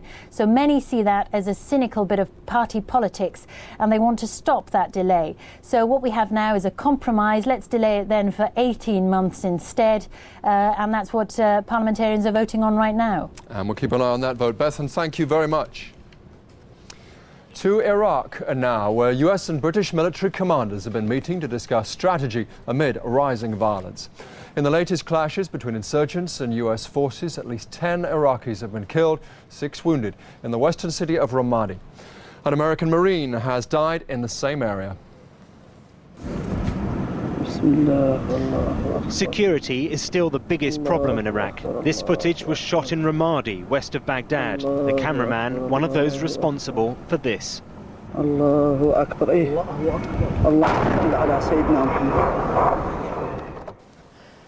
A bomb attack on an American patrol. The tape was passed to an international news agency. More have died in fresh clashes in Ramadi today. And the violence continues elsewhere. In the town of Al Suwaira, south of Baghdad, another car bomb. 2 people died, around 10 were injured. And a gory discovery north of the capital, where 3 headless bodies were found by the roadside. But some good news, at least, for the family of a hostage in Iraq. The release of this man, Abdur Gedman, a Turkish national who was kidnapped after working as a translator for US forces in Iraq. His captors decided to free him after he apparently converted to Islam. But each day, attacks on Iraqi security forces and the US-led coalition are causing deaths and injuries. So, to boost morale, the top commander in the British Army, General Sir Mike Jackson, is in Iraq. Seen here on a previous trip, he's been visiting British troops based in the south of the country, as well as liaising with American commanders in Baghdad. Like this? Yeah. And there are signs, however tentative, of some progress. Here, British troops hand over control of a local government compound to Iraqi police in the southern town of Amara. The handover is part of an agreement with supporters of the radical Shiite cleric Muqtada al-Sadr, an indication that deals can be reached in Iraq. These sort of developments will have the support of demonstrators in Baghdad who gathered to call for an end to violence and kidnapping. The problem is that for the moment their plea for peace is struggling to be heard. Dominic Hughes, BBC News. A court in Afghanistan has jailed 3 Americans accused of running an illegal private jail in Kabul. They've received sentences of up to 10 years. The men had denied the charges. They said they were operating with the knowledge of the American government and Afghan officials. Washington and Kabul have dismissed that claim. Andrew North reports now from the Afghan capital. Judgment Day in the trial of the 3 Americans that's put the focus on the Afghan legal system. The group's leader, Jack Adema, as always in military-style fatigues. The 3 were arrested in Kabul in early July, accused of torture, kidnap and running a private jail. But Adema, here swearing on the Quran before giving evidence today, always insisted he'd been in Afghanistan to hunt terrorists, with US government backing. But despite making some sensational claims, the former US soldier wasn't able to convince the court. Only hours later, the judge had decided his verdict. Adema and Brent Bennett, described as his right-hand man, got 10 years in jail. Edward Caraballo, who says he's a filmmaker who was covering Adema's actions, got 8 years. But their defense lawyers have said throughout the three Americans are not getting a fair trial, because evidence was being withheld by the US FBI. And today attacking Afghan justice, saying it's not up to international standards. My client, under oath, unlike no other witness in this case, swore to tell the truth, the whole truth, okay? And that's what he did. He told the truth. He's the only one that did it. By any standards, a judge applying international standards of justice would have to acquit Jack, Ed, and Brent, at a minimum. But before he was taken away, Jack Adema says he plans to appeal. This case may not be over yet. Andrew North, BBC News, Kabul. Well, from Afghanistan back to Iraq and the violence in Iraq. Michael Eisenstadt is a senior fellow at the Washington Institute. He is a specialist in Persian Gulf affairs. He co-authored a report on American strategy in the Middle East. He's in our Washington studio. Michael Eisenstadt, welcome to BBC World. Thank you for joining us. There's a divide here, isn't there? You will hear it said now that whatever the rights and wrongs of the invasion, it would be better now for Iraq if coalition forces staged a phased withdrawal. Plenty of others say coalition forces are the only thing keeping Ayad Alawi from becoming really just Prime Minister of the Green Zone. Where do you stand? Well, I think it's very clear that a large number of Iraqis want coalition forces to remain in the country, even if they don't relish the fact of foreign occupation. I think a large number of Iraqis realize that if coalition forces were to be withdrawn precipitously in the near term, there would be widespread violence. Right now, we're on a glide path toward elections in January. It's not clear whether the elections will be held or whether they will be successful, but we have to do everything we can to ensure that elections are held and to do all we can to ensure that elections are successful. It's very important for the United States and its coalition partners to succeed in Iraq. It's very important for Iraq, and it's also very important for the region. Do you really think that elections can be held with this level of violence? The UN has raised doubts about it. I don't know. There's a lot of time to pass between now and the elections in January, and a lot could happen between now and then. The bottom line, though, is unfortunately, I think the prognosis for the future is continued violence. And I think if we have to look at the historical record of how long it takes to wage these kind of counterinsurgency campaigns, very often successful counterinsurgency campaigns usually take years, if not a decade or more. You look at the experience of the British in Malaya, the Peruvian government against Sendero Luminosa, the Turkish government against PKK. All these efforts took a decade or more in order to succeed. So we have to be prepared to accept, unfortunately, a high level of violence for the foreseeable future. And to realize that this battle is not going to be won by knockout blows, but by sustained effort over the long term. Michael Eisenstadt of the Washington Institute. I'm grateful to you. Stay with us. Still to come on the programme, we find out what America's future diplomats think of Washington's current foreign policy. More in just a moment.